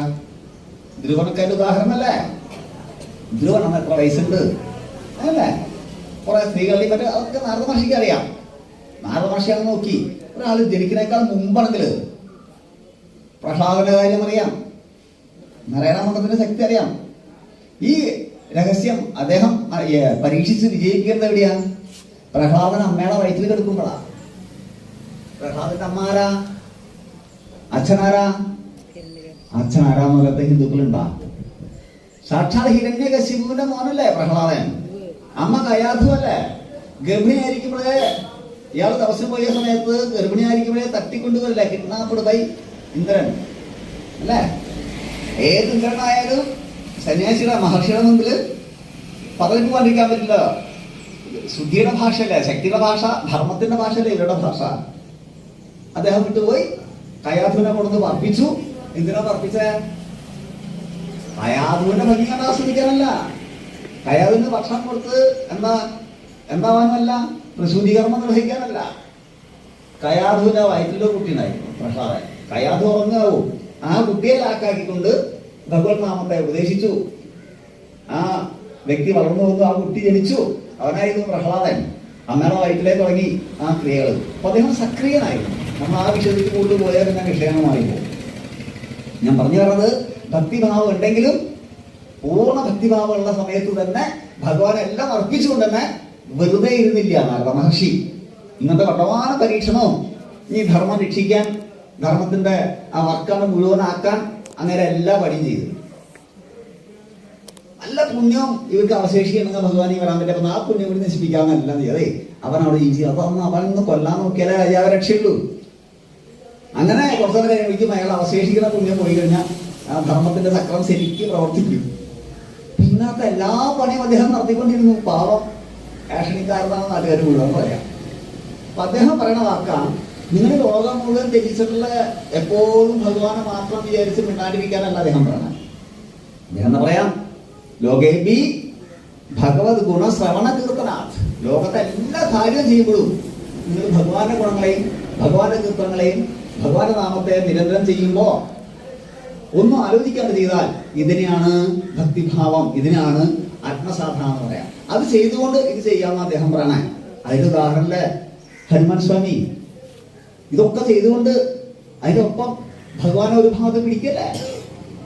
ശ്രീരാമകൃഷ്ണ പരമഹംസനൊക്കെ ഉള്ള ആളുകൾ പറയും, ഒരു കുട്ടി ഒരു തൂണുമ ചേർന്ന് ഇങ്ങനെ പിടിച്ച് വട്ടം കറങ്ങുമ്പോ കുട്ടിക്ക് വീഴുന്നുള്ള പേടിയില്ല. കാരണം കുട്ടിയുടെ ഒരു കൈ തൂണുമലാണ്, വീഴില്ല. ഇതുപോലെ നമ്മുടെ ഒരു കൈ മനസ്സിന് രണ്ട് കൈയായിട്ട് കാണുക. ഒരു ഭാഗം കൊണ്ട് ലോകകാര്യങ്ങളിലൊക്കെ ഏർപ്പെടുക. അവൻ അങ്ങനെയായി, ഒരു ഇങ്ങനെയായി, മോളങ്ങനെയായി, അവൻ പഠിക്കാൻ വേണ്ടി അവൻ നേരെയാവുക, ഭർത്താവ് ഇങ്ങനെയാ, മക്കളിങ്ങനെയാ, ഇതൊക്കെ നിർവഹിക്കുക. ഒരു കൈ കൊണ്ട് മനസ്സിന്റെ പകുതി ഭാഗം എപ്പോഴും ഭഗവാന്റെ പാദങ്ങളിൽ വയ്ക്കുക. ഇതൊന്നും ചെയ്യാത്ത സമയത്ത് രണ്ട് കൈകളും ഭഗവാന്റെ പാദങ്ങളിൽ വയ്ക്കുക. അതിനാണ് പറയുന്നത് ലോകേഹി ഭഗവത് ഗുണശ്രവണ കീർത്തനാത്.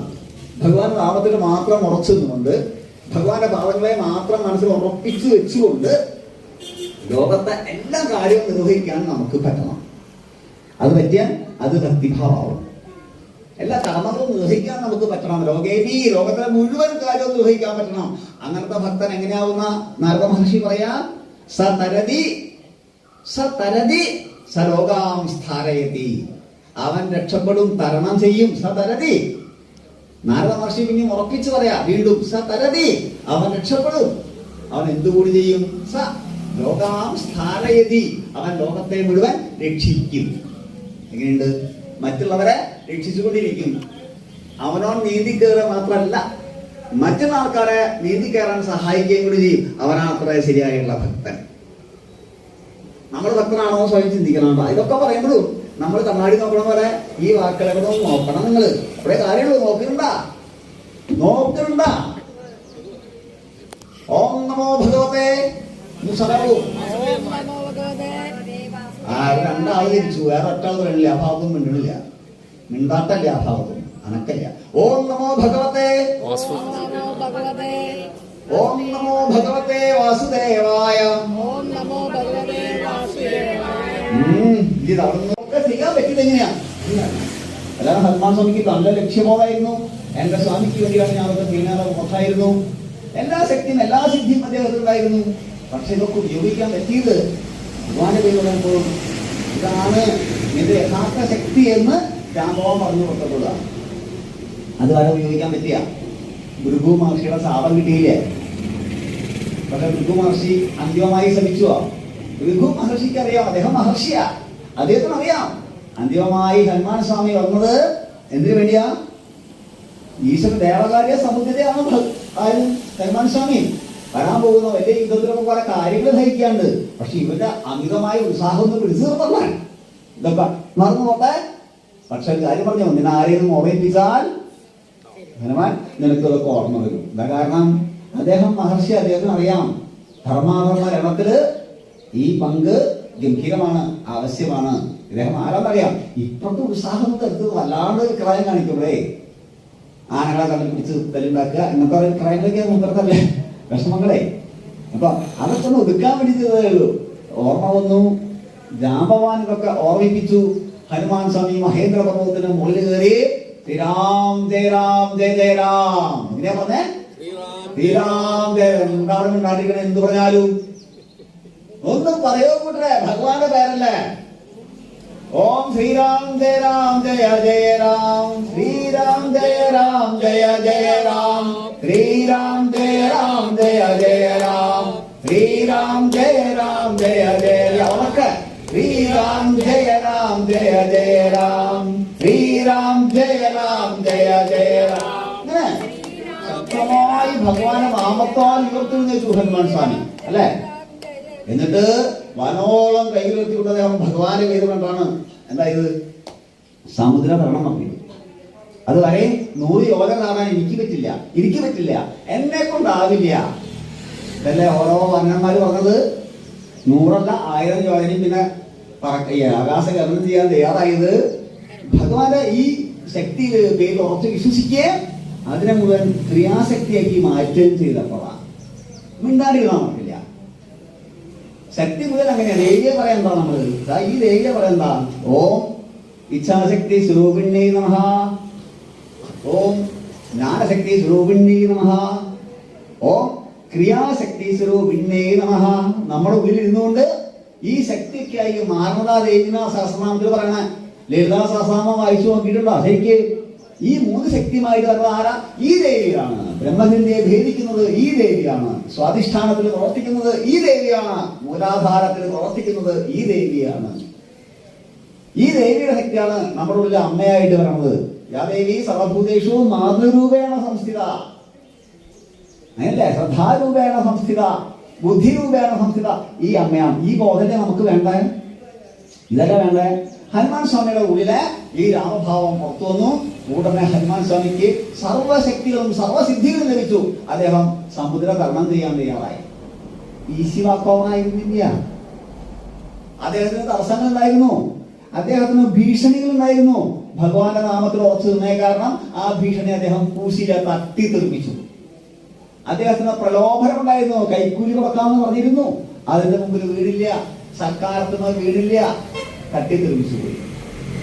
അതിന്റെ ബുദ്ധിയുടെ പരിരക്ഷ പരീക്ഷണം നടത്തി. ആരാ? നാഗമാതാവ് സുരസ കീഴടങ്ങിയില്ല. ആദ്യം വന്നത് ഭീഷണിയാ, ആദ്യം വന്നത് ആ സിംഹിക്കയാണ്. ഹനുമാൻ സ്വാമിയുടെ സമുദ്ര തരണം വായിച്ചിട്ടില്ലേ? ഭീഷണി വന്നു, ഹനുമാൻ സ്വാമി കീഴടങ്ങിയ. നിലവിൽ പിടിച്ച് കൊല്ലാൻ നോക്കി. ഹനുമാൻ സ്വാമിയുടെ ഒറ്റ പ്രഹരം, ആ പ്രഹരം എന്താ എന്നേക്കുമായി സിംഹിയുടെ അവസാനമായി. പതുക്കെ പതുക്കെ പതുക്കെ പതുക്കെ തിരിഞ്ഞ് സമുദ്രത്തിന്റെ അഗാധതയിലേക്ക് സിംഹി ഒരു കുളം ചോരയായിട്ടാണ് പോയി. നമ്മളെ കുഞ്ഞി കാണാൻ ഒറ്റ പർവ്വതത്തിലെ കാലമുണ്ട്. കുഞ്ഞിതായിരിക്കുമ്പോ ഇല്ലേ? അങ്ങനെയല്ല സകടാസുരന്റെ കഥ. ഭഗവാനെ കാട്ടില്ലേ? നമ്മളെ അമ്പാടിക്കണ്ണൻ കുഞ്ഞിതായിരിക്കുമ്പോ കാലുകൊണ്ട് ഒറ്റ പ്രഹരം നടത്തിയില്ലേ? കംസം പറഞ്ഞയച്ച ആളാ സകടാസുരൻ. അങ്ങനെയല്ലേ ആ വിവരം പറഞ്ഞത്? സകടാസുരൻ കുഞ്ഞിക്കാലാണ്. നമുക്ക് തുമ്മ വയ്ക്കാൻ തോന്നുമെങ്കിലും നമ്മുടെ മനസ്സിലെപ്പോഴും അത് കളിക്കുമെങ്കിലും അത്ര ദുർബലം വിചാരിക്കുന്ന കുഞ്ഞിക്കാര്. അതിന്റെ ഒറ്റ പ്രഹരമാണ് സകടനെ പിടിച്ചു വെക്കാൻ പറ്റിയില്ല. കുഞ്ഞി കൈ അങ്ങനെയാ, കുഞ്ഞി കൈയല്ലേ? അങ്ങനെയല്ല ഭഗവാൻ കേശവനായത്. കേസി എന്ന് പറഞ്ഞ അസുര പറഞ്ഞയച്ചില്ലേ? കംസൻ പറഞ്ഞയക്കുന്നത് കേസി. കേസി വലിയ കുതിരയുടെ കുതിര പറഞ്ഞേ. അങ്ങനെ തലടക്കണ കപ്പിയെടുക്കാനാ കുതിര വായി തുറന്നു പറഞ്ഞത്. ഭഗവാന്റെ കുഞ്ഞി കൈയല്ലേ? അങ്ങനെ മുഷ്ടി ഒറ്റ പ്രഹരം ഉണ്ടായുള്ളൂ. കുതിര അണ്ണാക്കിലേക്ക് കയറി ആ കൈ, ആ കൈ അവിടെ കേസു ശ്വാസം മുട്ടി കേസി വരിക. അങ്ങനെയാണ് അസുരനാണെന്ന് മനസ്സിലാവണേ. അങ്ങനെയല്ലേ നമ്മുടെ ഭഗവാൻ കേശവനാവണേ. എല്ലാ വിക്രയം ചെറുപ്പത്തിനും കാണിക്കാറുണ്ടല്ലോ. അതുപോലെ ഹനുമാൻ സ്വാമിയുടെ ഒറ്റ തൊഴിലാണ് ശക്തി കൊണ്ട് എന്താ? ശ്രീരാം ജയ രാം ജയ ജയ രാം. ഹൃദയം മുഴുവൻ എവിടെയാ? ഭഗവത് പദാംബുജങ്ങളില് രാമപാദം ചരണേ മുകുന്ദ രാമവാഹിമാം. ഉറച്ച ഭക്തിയോടെ ചെയ്ത സുധീരമായ ഗംഭീരമായ ഈ കർമ്മം ഒറ്റ തൊഴി ആ സിംഹികയെ മുഴുവൻ അനേകമായി തകർത്തെറിഞ്ഞു. ആ ഭീഷണിയെ തകർത്തെറിയാനുള്ള കെൽപ്പ് മാരുതിക്ക് കൊടുത്തത് ഉറച്ച ഭക്തിഭാവമാണ്, ഭക്തിയുടെ സക്രിയ ഭാവമാണ്. നമ്മുടെ വിഷയം അതാണ്. മനസ്സിലായ? ഭീഷണി ഒന്നും കൂശിയില്ല. പിന്നെ പോയി മറ്റാൾ ഉയർത്തെഴുന്നേറ്റ് വന്നു. അയാള് ആരാ കവിന്ന് വന്നേ? ആ പാട്ടില്ലേ? ഓ, എന്താ പാട്ടിന്റെ വരി? എന്താ പക്ഷെ മൈനാകം നിന്നുയരുന്നുവോ? പാട്ട് പാടാൻ ഞാൻ പാടിയത് നോക്കി എന്ത് പോകും.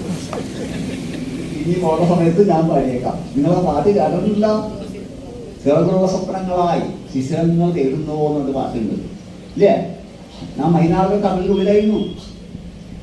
ദേവന്റെ ഭഗവാന്റെ കാര്യത്തിന് വേണ്ടിയിട്ടാണ് ഹനുമാൻ സ്വാമി പോണേന്ന് മൈനാകത്തിൽ മനസ്സിലായിട്ട് മൈനാകം പതുക്കെ പൊക്കം പറഞ്ഞു, ഇരിക്കൂ, പുറത്ത് പൊക്കക്കോളൊക്കെ കഴിച്ച് പോവാം, ചായ കുടിച്ച് പോവാം, അത്യാവശ്യം എന്താ ക്ഷീണമൊക്കെ മാറ്റി പോവാം, പുറത്ത് തരാം. എന്നാണ് കഴിക്കും. നമ്മൾ ഉദ്യോഗസ്ഥന്മാരെ കൈക്കൂലി വരാം, ഇത് തരാം. അതിന് കിട്ടിയാലേ ചെയ്യുള്ളൂ. ചില ഉദ്യോഗസ്ഥന്മാർ അങ്ങനല്ലേ, പൈസ കിട്ടിയാലേ അനങ്ങുള്ളൂ. പ്രലോഭനത്തിന്റെ മുമ്പിൽ അവർ കീഴടങ്ങുക മാത്രമല്ല, അവർക്ക് അതിനുവേണ്ടി ജീവിക്കുന്നവരായി മാറി. അവർക്ക് എന്താ പട്ടികളായിട്ട് ഇരിക്കുക. കേട്ടോ? കേട്ടല്ലേ കഥ? നമ്മുടെ തട്ടവിസ്വാമിയില്ലേ, വിദ്യാധിരാജ തട്ടവിസ്വാമികൾ, അദ്ദേഹത്തിന്റെ കഥയുണ്ട് ഇങ്ങനെ. ചട്ടവിസ്വാമികള് ഇവര് കുറെ അത്ഭുതങ്ങൾ കാണിക്കുന്ന ആൾക്കാരല്ലേ. വിദ്യാധിരാജ തട്ടവിസ്വാമികൾ എന്ന് പറഞ്ഞില്ലേ കാര്യക്കായിട്ട്?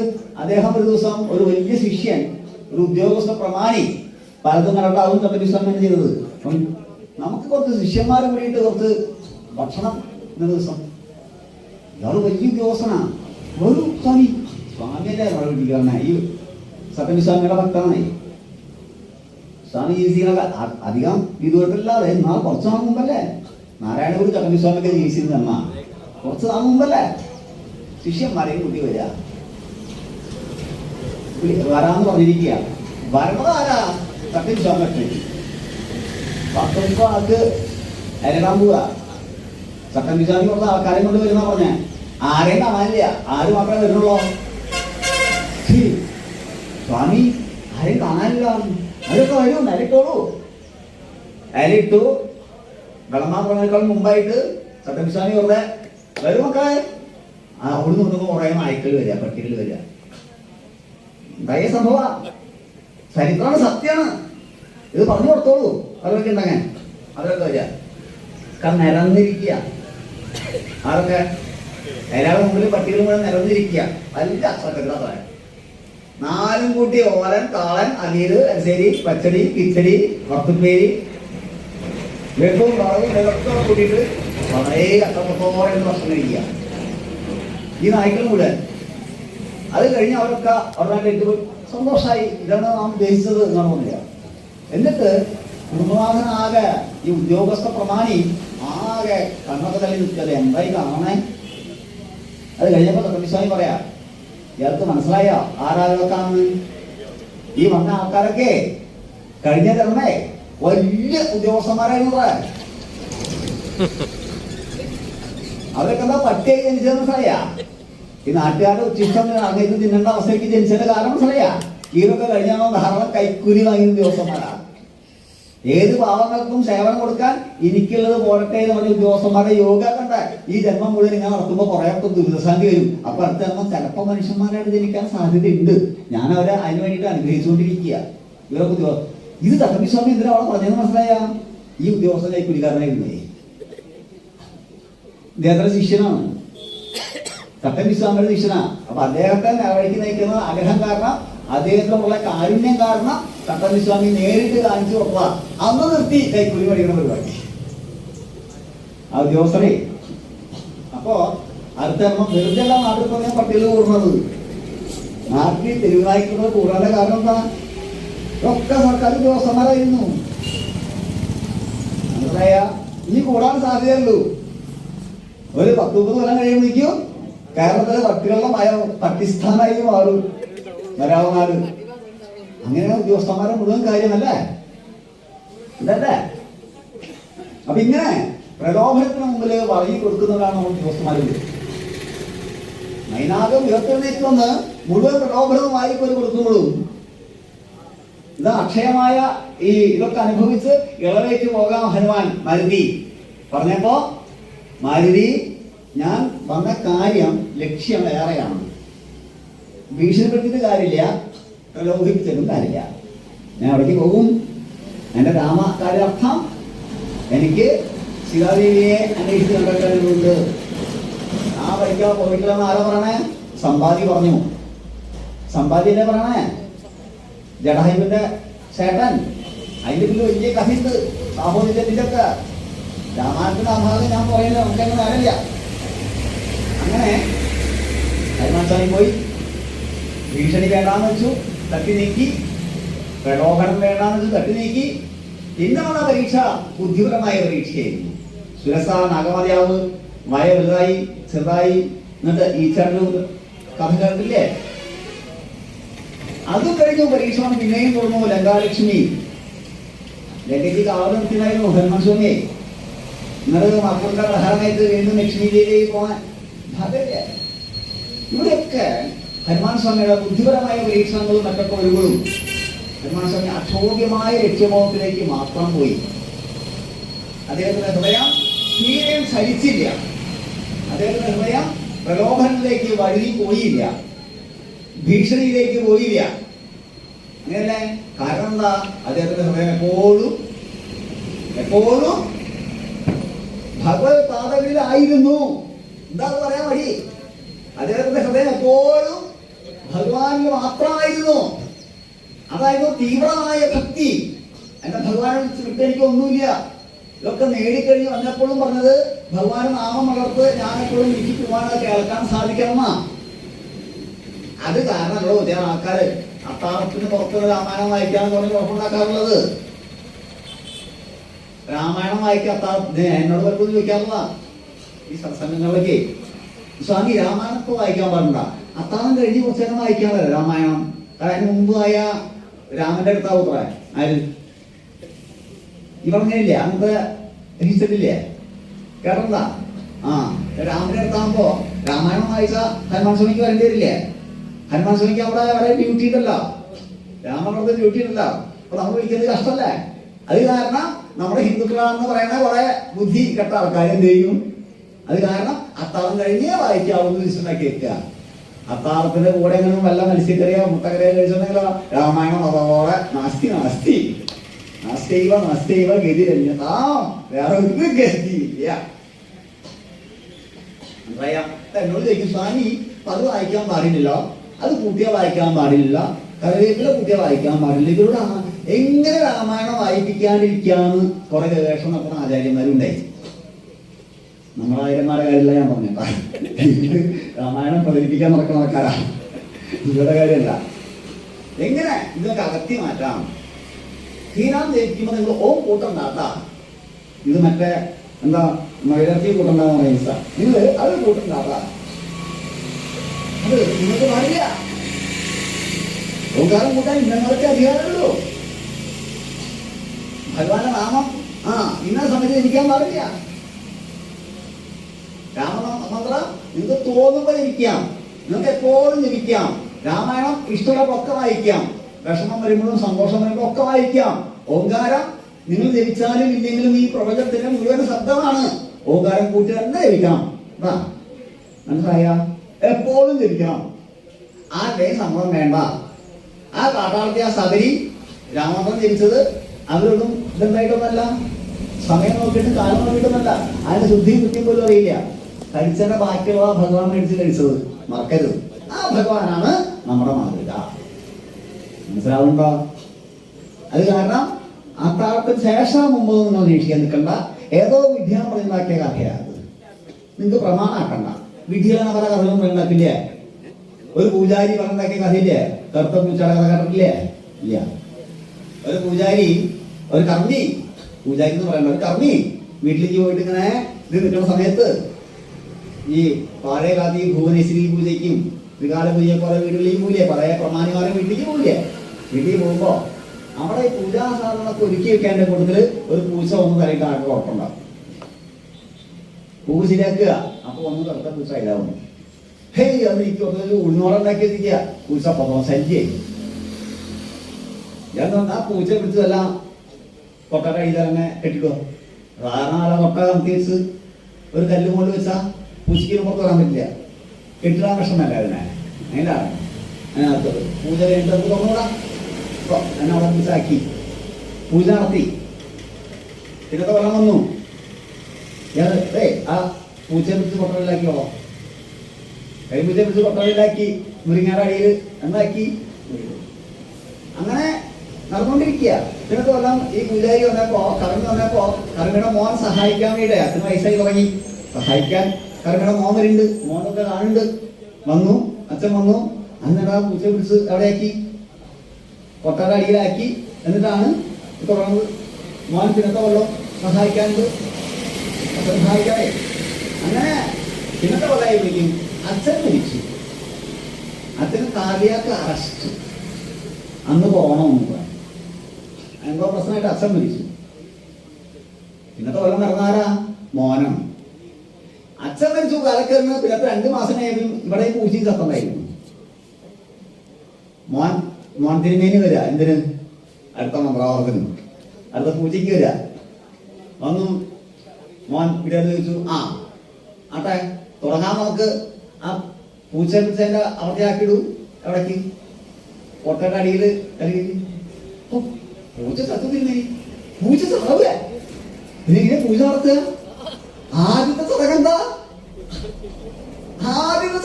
അങ്ങനെ ചെയ്യാറുള്ളത്. ഇത് ഞാൻ ഉണ്ടാക്കിയത് അവിടെ അച്ഛന്റെ കാലത്ത് ഇവിടെ തുടങ്ങല്ലേ, നിങ്ങൾക്ക് അറിയില്ലേ? ഇവിടെ ആദ്യം ഈ ചടങ്ങ് ചെയ്യുമ്പോ ഈ വീട്ടിൽ എന്താ ചെയ്യണ്ടേ? കറുത്ത പൂച്ച പിടിച്ച് കൊട്ടയുടെ അടിയിൽ കറുത്ത പൂച്ച ജനിച്ച് നടക്കണ്ടേ, കൊട്ട കിട്ടണ്ടേ, കല്ല് കിട്ടണ്ടേ, മുരിങ്ങ മുറിക്കാതെ സഹായിക്കാം. മുരിങ്ങ ഉണ്ടായിരുന്നു. എന്നിട്ട് പൂജ നടത്തുന്ന ആയുധം എവിടെയെന്നാ? കറുത്ത കരിമ്പൂച്ചയെ പിടിച്ച് എവിടെ വേണം? അപ്പോഴേ ഈ പ്രസാദിക്കുള്ളേ. ഇങ്ങനെയാണ് ഇന്ന് പല കാര്യം. മനസ്സിലായ? ഏതോ ഭഗവതിയുടെ അമ്പലത്തില് ഒരു സമയത്ത് പോയിപ്പോ അവിടെ എന്താ പരിപ്പുവടയാണ് ദേവിക്ക് ഉള്ള നൈദ്യം ഇഷ്ടം. പക്ഷെ അവിടെ എന്താ ഉപ്പിടാത്ത പരിപ്പുവടയാണ്. ഉപ്പിടാത്ത പരിപ്പുവടയാണ്. ഉപ്പ് വളരെ കുറവാ പേരിന്. അത് ഇടാണ്ടിരിക്കാൻ നല്ലത്. കാരണം എന്താ അവിടെ ഇതിനേക്കാൾ മുമ്പത്തെ ശാന്തിക്കാരനെ പരിപ്പുവട ഇഷ്ടമായിരുന്നു. പക്ഷെ അത് പ്രശ്നമായിരുന്നു. വയറുമായി ഉണ്ടാക്കിയ കാര്യമാണ്. ദേവിക്ക് ഇഷ്ടം എന്താ? സ്വാഹാ പരിപ്പുവട. ആൾക്കാര് പിന്നെ ഉപ്പിടാത്ത പരിപ്പുവട കൊടുക്കും. അത് ശീലായി. ഓക്കെ, ശാന്തിക്കാരന് കഴിക്കാം. ദേവി ഒക്കെ കഴിക്കുന്നതിനോട് അതൊരു വെച്ച് നേദിക്കുക. ഈ നേദിക്കുന്ന മുഴുവൻ ദേവി എടുത്ത് കഴിച്ചു തുടങ്ങിയാല് പറയും ഇതൊക്കെ നമുക്ക് കിട്ടും. ഇതെല്ലാം മനുഷ്യന്മാരുടെ അവസ്ഥ. പിന്നെ അവിടെ ഉപ്പിടാത്ത പരിപ്പുവട ഒക്കെ ശീലായി. കരി പൂച്ച ശീലായി. അതുപോലെ ഏതോ ഒരു ഭക്ഷണം ഉണ്ടാക്കിയ കഥയാ. എന്താ? അത്താഴം പറഞ്ഞേ പാടുള്ളൂ. അത്താഴം കഴിക്കാൻ മുമ്പായ ഹനുമാൻ സ്വാമിക്ക് ശ്രീരാമന്റെ അമ്പലത്തിൽ പോകണ്ടേ പൂജ നടത്തുമ്പോ? നിങ്ങൾ വിളിച്ചാൽ ശരിയാവുക? രാമമാത്രം കേട്ടാ ഹനുമാൻ സ്വാമിക്ക് വരണ്ടേ? ബുദ്ധിമുട്ടാവില്ലേ ഹനുമാൻ സ്വാമിക്ക്? കോടിക്കണക്കാക്കാതെ ഒരുമിച്ച് വിട്ടാൽ ഹനുമാനെ അവിടെ പോവുക. ഓരോരുത്തരും ജനിച്ചാൽ മതി എന്ന് പറയുന്നത് ഭാഗ്യം. വേണ്ടില്ല. ഈ ഭാഗ്യം വിശ്വസിക്കാൻ പാടില്ല. നിങ്ങൾ ബോധങ്ങളൊക്കെ ഭഗവാനെ വിചാരിക്കൂ. രാമായണം മരിച്ച് കർമാതിരിക്കും. എന്നോട് ഒരാൾ വിളിച്ചു ചോദിക്കുക, സ്വാമി ഇപ്പൊ പെരേലനായി ഞങ്ങളെ ഞാൻ തന്നെ വേണ്ടാവോ? അല്ല കസുതലപ്പോ രാമായണം വായിക്കാൻ പാടുന്നുണ്ട്. മരിച്ച് കർമ്മ വായിക്കാറില്ലേ രാമായണം? എന്നിട്ട് വായിക്കാൻ പറഞ്ഞു വായിക്കണേ. രാമായണം നമുക്ക് ഇഷ്ടമൊക്കെ വായിക്കാനുള്ളതാ. നമ്മുടെ മനസ്സിന് ശക്തി തരണതാ. ആദ്യ കൈ എഴുതി വായിക്കുക. ഇത് ആദ്യ കാര്യമാണ്. ഇത്ര കാലം അതിജീവിച്ചാൽ എല്ലാ കാലത്തും ജനിക്കാനാണ് ഭഗവാൻ. മനസ്സിലാവുണ്ടോ? ഹനുമാൻ സ്വാമി എങ്ങനെയാ? പോകുമ്പോഴും വരുമ്പോഴും യുദ്ധം ചെയ്യുമ്പോഴും ഒക്കെ എന്താ? ഓം ശ്രീരാം ജയ രാം ജയ ജയ രാം ജയ് ശ്രീരാം പറയാ അല്ലെ? ജയ് ശ്രീരാം ജയ് ശ്രീരാം. എവിടെ 2-3 നാൾ പറയുന്നത് അവിടെ അക്ഷരം ഉണ്ടാവില്ല. ജയ് ശ്രീരാം. അവർക്ക് നാവില്ലേ? ജയ് ശ്രീരാം. ചെറുതായിട്ടല്ലോ അവിടേക്ക് എത്തുള്ളൂ. അങ്ങനെ ഇതാണ് ഏത് സമയത്തും. നാരദ മഹർഷി പറയേ നാരദമഹർഷി ഇപ്പോൾ നാരദമഹർഷിയാണ് ഇതിനൊക്കെ സുപ്രധാനൻ. ഭാവേന നിശ്ചിതൈ ഭഗവാനേവ ഭജനീയം. ഭക്തി എന്താന്ന് പറയാ, നിങ്ങൾക്കുണ്ടോന്ന് നോക്കിയാൽ നീക്കാം. സർവദാ സർവഭാവേന, എല്ലാ സമയത്തും എല്ലാ ഭാവത്തിലും മറക്കരുത്. അപ്പൊ ഞാൻ അവിടെ ഇരിക്കുക, ഞാൻ പാചകം ചെയ്യുന്ന നേരാ, ഞാൻ മൂക്കിപ്പൊടി കഴിക്കുന്ന നേരാ, ഞാൻ കുടിക്കുന്ന നേരാ, ഞാൻ ടോയ്ലറ്റിലിരിക്കുക, ഞാൻ കരുടാൻ പോവുക, ഞാൻ തീണ്ടാർന്നിരിക്കുക, ഇതൊന്നും വേണ്ട. ഋതുവായ പെണ്ണിനും വിലപ്പോനും ദാഹകനും പതിതനും അഗ്നി എതനം ചെയ്ത ഭൂസുരനും ഹരിനാമകീർത്തനവിതുമാളും ആത്തുമുടനരുതാത്തതല്ല ഹരിനാരായണായ നമ. നിങ്ങൾ ഏത് അവസരിക്കുന്ന ഹരിനാമത്തിന് നിങ്ങൾ തീടായിരിക്കുക എല്ലാം പാടില്ലാട്ടാന്ന് ആരെങ്കിലും പറഞ്ഞാൽ അവരോട് കടത്താൻ പറഞ്ഞിരിക്കുന്നേ. അത് വീട്ടിൽ നിന്നാൽ അവന് ശാപം. നിങ്ങൾ ചെല്ലണ്ട, നിങ്ങൾ ഭഗവാനെ വിളിക്കണ്ട, നിങ്ങൾക്ക് അതിന്റെ അധികാരമില്ല, നിങ്ങൾക്ക് ഈ ജാതിക്കാരൊക്കെ പറ്റുള്ളൂ. പിന്നെ പറയുന്നത് ആരെങ്കിലും പറഞ്ഞാൽ അവരെ വെറുതെ പറഞ്ഞയക്കരുത്, ചൂലുകൊണ്ട് മനോഹരമായൊരു താടനം കൊടുത്ത് പറഞ്ഞേക്കാം. മനസ്സിലായോ? മനസ്സിലാവുണ്ടോ?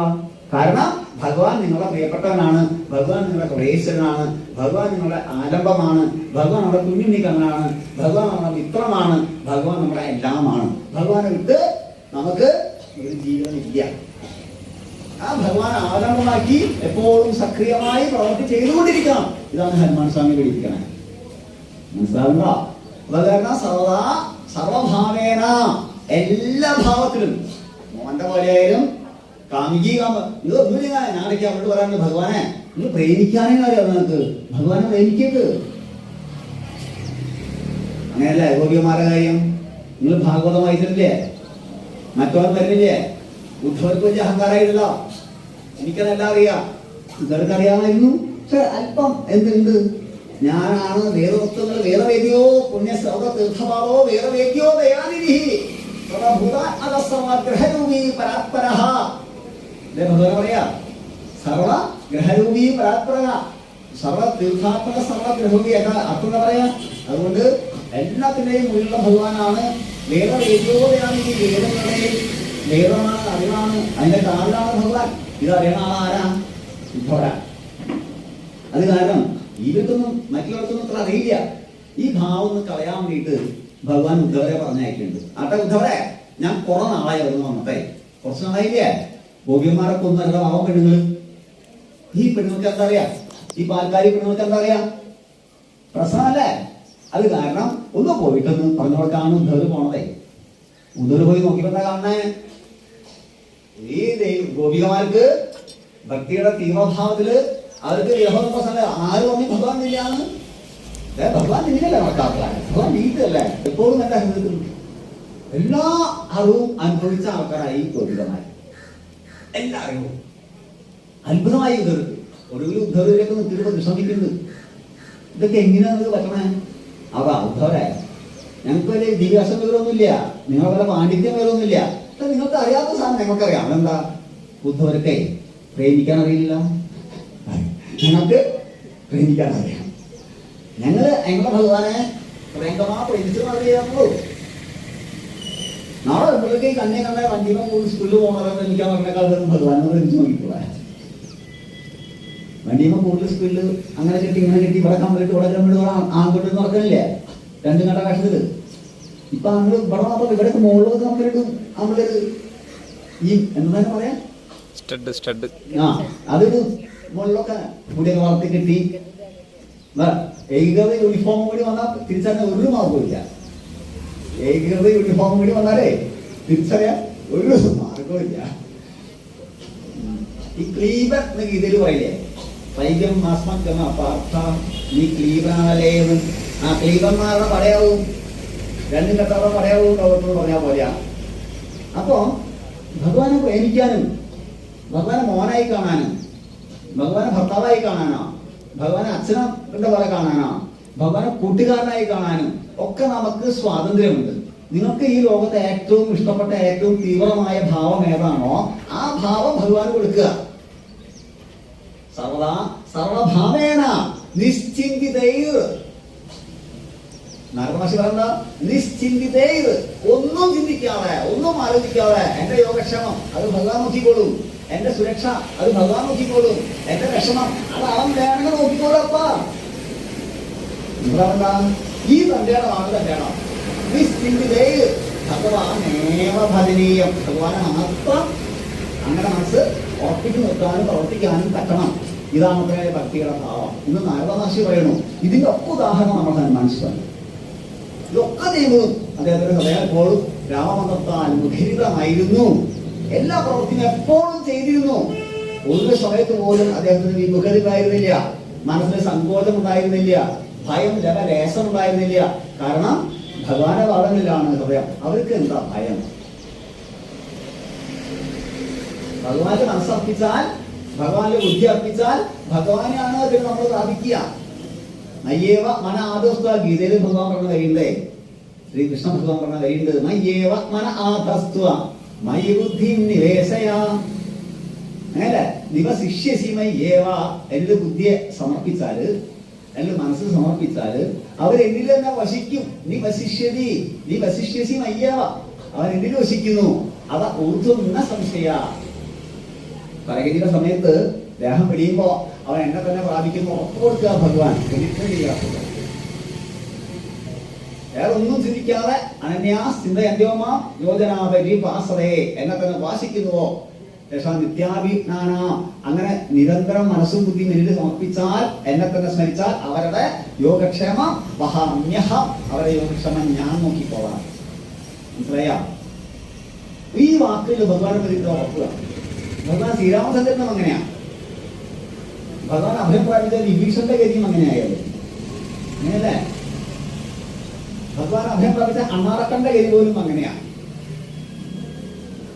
ഇതേപോലുള്ള തീവ്രമായ ഭക്തിഭാവവും ഹനുമാൻ സ്വാമി കാണിച്ചതുപോലെ എപ്പോഴും ജീവിതത്തിലെ മുഴുവൻ കർമ്മങ്ങളും ഒരു ഭയമില്ലാതും ആശങ്കയില്ലാതും നിരന്തരം കർമ്മകുശലതയോടെ നിർവഹിക്കുകയും ചെയ്യുമ്പോഴാണ് ഭക്തി പൂർണ്ണമാവുന്നത്. ഭക്തി നിസ്സംഗമാവാതിരിക്കണം. ഭക്തി കൊണ്ട് ലോകത്തോടുള്ള നിസ്സംഗതയെ വേണ്ടോ? ഭക്തിയിൽ നമുക്ക് നിസ്സംഗതയല്ല വേണ്ട. ഭക്തി സംഘം കൂടുക വേണ്ട. ഭക്തിയോട് ഉറപ്പ് കൂട്ടുക വേണ്ട. നിരന്തരം ഉറപ്പായാലോ നമുക്ക് ലോകത്തോടുള്ള ബന്ധം കുറേശ്ശെ ഇല്ലാണ്ടാവും. അവരെന്നെ സ്നേഹിക്കും, ഇവരെന്നെ നോക്കിക്കോളും. കുഞ്ഞാഞ്ഞാടെ മോൻ വരും, മോള് വരും. ഇവരാരും വരാൻ പോകില്ല. നിങ്ങൾക്ക് ദുഃഖം വരുമ്പോ നിങ്ങൾ മാത്രമേ ഉണ്ടാവുള്ളൂ. നമുക്ക് വേദന വന്നാൽ നമ്മൾ മാത്രമേ ഉണ്ടാവുള്ളൂ. നമുക്ക് വിഷമം വരുമ്പോ കൂടെ നിൽക്കുന്ന ഭഗവാനെ നമുക്ക് വേണ്ടു. നമുക്ക് ആശ്രയിക്കാവുന്ന ഭഗവത് പാദങ്ങൾ മാത്രമാണ്. അത് അന്ന് പോയി അന്വേഷിച്ചാൽ പോരാ. ദാഹിക്കുമ്പോ കടന്നു പോകാൻ നോക്കിയാ പോരാ. അറിയാ? അപ്പൊ അത് വേണ്ട. എന്ത് വേണം? ഇപ്പോഴേ മനസ്സിൽ ഉറപ്പിക്കണം. നമ്മൾ ഏകനാണെന്ന് ഈ ലോകത്ത് നല്ല ബോധ്യം ഉണ്ടാവണം. കർമ്മഫലത്താൽ കുറെ ജീവന്മാര് വരുന്നു പോണു. അന്തിമമായി നിങ്ങൾ ഒറ്റയ്ക്ക. നിങ്ങളുടെ കൂടെ ഉണ്ടാവുക, നമ്മളെ മുന്നണിക്കണം. ഭഗവാൻ ഞാൻ എന്ത് കണ്ണനൊക്കെ പറയുമ്പോൾ നിങ്ങൾ ദേവിയോ ശ്രീരാമനൊക്കെ മനസ്സിൽ വിചാരിച്ചാൽ മതി കേട്ടാ. ഞാൻ ഇങ്ങനെയുണ്ട് കൃഷ്ണൻ കണ്ണെന്ന് പറയുന്നല്ലോ. നമ്മുടെ ഭഗവാൻ മാത്രമേ നമുക്ക് എല്ലാ കാലത്തും ഉണ്ടാവുള്ളൂ. അത് കാരണം നമ്മുടെ സങ്കല്പങ്ങളില്, നമ്മുടെ പ്രാണനില്, നമ്മുടെ ശ്വാസക്രമത്തില് ഒക്കെ ഭഗവനാമം മാത്രം മതി. ജയ് ശ്രീരാമനാമം ഭരിക്കുമ്പോ വിടുമ്പോഴും രാം ഹരേ ഇത് മാത്രം മനസ്സിൽ മതി. മനസ്സിൽ ഭഗവത് പാദങ്ങളെ ഉറപ്പിച്ചു നിർത്തിക്കൊണ്ട് ഹനുമാൻ സ്വാമി ചെയ്ത പോലെ ധീരതയോടെ എല്ലാ കർമ്മം ചെയ്യും. യുദ്ധം എന്ന് പറഞ്ഞാൽ യുദ്ധം, സമൃദ്ധി എന്ന് പറഞ്ഞാൽ സമൃദ്ധി, ദാരിദ്ര്യം എന്ന് പറഞ്ഞാൽ ദാരിദ്ര്യം. മക്കളെ പറ്റപ്പെടുന്ന പോയി പണി നോക്ക്. നമുക്ക് ആരുണ്ടാവുള്ളൂ എല്ലാ കാലത്തും? നമ്മുടെ ഭഗവാൻ ഉണ്ടാവുള്ളൂ. അവർ വരികയാണോ? ഓക്കെ, സന്തോഷം മക്കളെ, ഇതാണ് നല്ലത്. അപ്പൊ ആരുടെ നന്ദി പറയണ്ടേ? ഭഗവാനോടാ. ഭക്തിഭാവം എപ്പോഴും ഉറയ്ക്കുമ്പോ നന്ദി ഭാവം വരണം. ഞാൻ ഇങ്ങനെ ആയില്ലോ, ഞാൻ ശപിക്കപ്പെട്ടവളായില്ലോ, എന്റെ ഗതി ദുർഗതയായില്ലോ എന്ന് വിചാരിച്ചിരിക്കുന്ന ആർക്കും ഭഗവാൻ അനുഗ്രഹം ഉണ്ടാവില്ല. നമുക്ക് കിട്ടിയത് നന്ദി പറയാൻ തുടങ്ങിയാല് നമ്മുടെ മനസ്സ് പോസിറ്റീവ് ആവും. ഭഗവാനെ എനിക്ക് ഈ ആയുസ് തന്നതില്, എനിക്ക് ചിന്താശേഷി തന്നതില്, ഭ്രാന്തി അല്ലാതെ എനിക്കിത് കേൾക്കാൻ അവസരം തന്നതില്, ഇത് വായിക്കാൻ പറ്റിയതില്, നിങ്ങളൊക്കെ കേൾക്കാൻ പറ്റുന്നതില്, എനിക്കിപ്പോൾ നിന്നെ സ്മരിക്കാൻ കഴിയുന്നതില്, എനിക്ക് ഈ ദേഹം തന്നതില്, എന്റെ ഭഗവാനെ ഓരോന്നിനും എനിക്കിപ്പോഴും ശ്വാസം വലിക്കുമ്പോ എന്താ ലങ്സ് വികസിക്കുന്നതില് അങ്ങനെ കഴിഞ്ഞില്ല. അപ്പൊ വീണ് ഇതൊക്കെ എന്റെ ഭഗവാനെ നിന്നെ സ്മരിച്ചുകൊണ്ട് എനിക്ക് ജീവിക്കാൻ സാധിക്കുന്നു. ഞാൻ എപ്പോഴും നിന്നോട് നന്ദിയുള്ളവനായിരിക്കണം. ഇങ്ങനെ നിങ്ങൾ നന്ദി പറയാൻ തുടങ്ങിയാല് ഒരു മാസം കഴിയുമ്പോഴേക്കും നിങ്ങളുടെ ജീവിതം മുഴുവൻ മാറും. നമുക്ക് നോക്കിയാലോ? അത് അങ്ങനെയല്ലേ? അതല്ലേ എന്റെ ശരി? അത് കാരണം ആ ഭാവത്തോടെ നിശ്ചിന്തരായി സക്രിയ ഭക്തി എന്ന നിലയ്ക്ക് എല്ലാം ചെയ്യാനും അതിൻ്റെയൊക്കെ പിന്നെ പ്രചോദന കേന്ദ്രമായി ശക്തിയായി ഭഗവാന്റെ നാമത്തെ സ്വീകരിക്കാൻ നമുക്ക് കഴിയട്ടെ. ഇതാണ് ഹനുമാൻ സ്വാമി നമ്മളെ പഠിപ്പിക്കുന്നത്. ഹനുമാൻ സ്വാമിയുടെ സക്രിയ ഭക്തി എന്ന വിഷയം ഇതാണ് നമ്മളെ ഓർമ്മിപ്പിക്കുന്നത് എന്ന് പറഞ്ഞുകൊണ്ട് ഞാൻ എൻ്റെ വിഷയത്തിൽ തീരുമാനമാണ് അവസാനിപ്പിക്കാൻ ഉപസംഹരിക്കുകയാണ്. ഒപ്പം ഭഗവത്പാദന്മാർ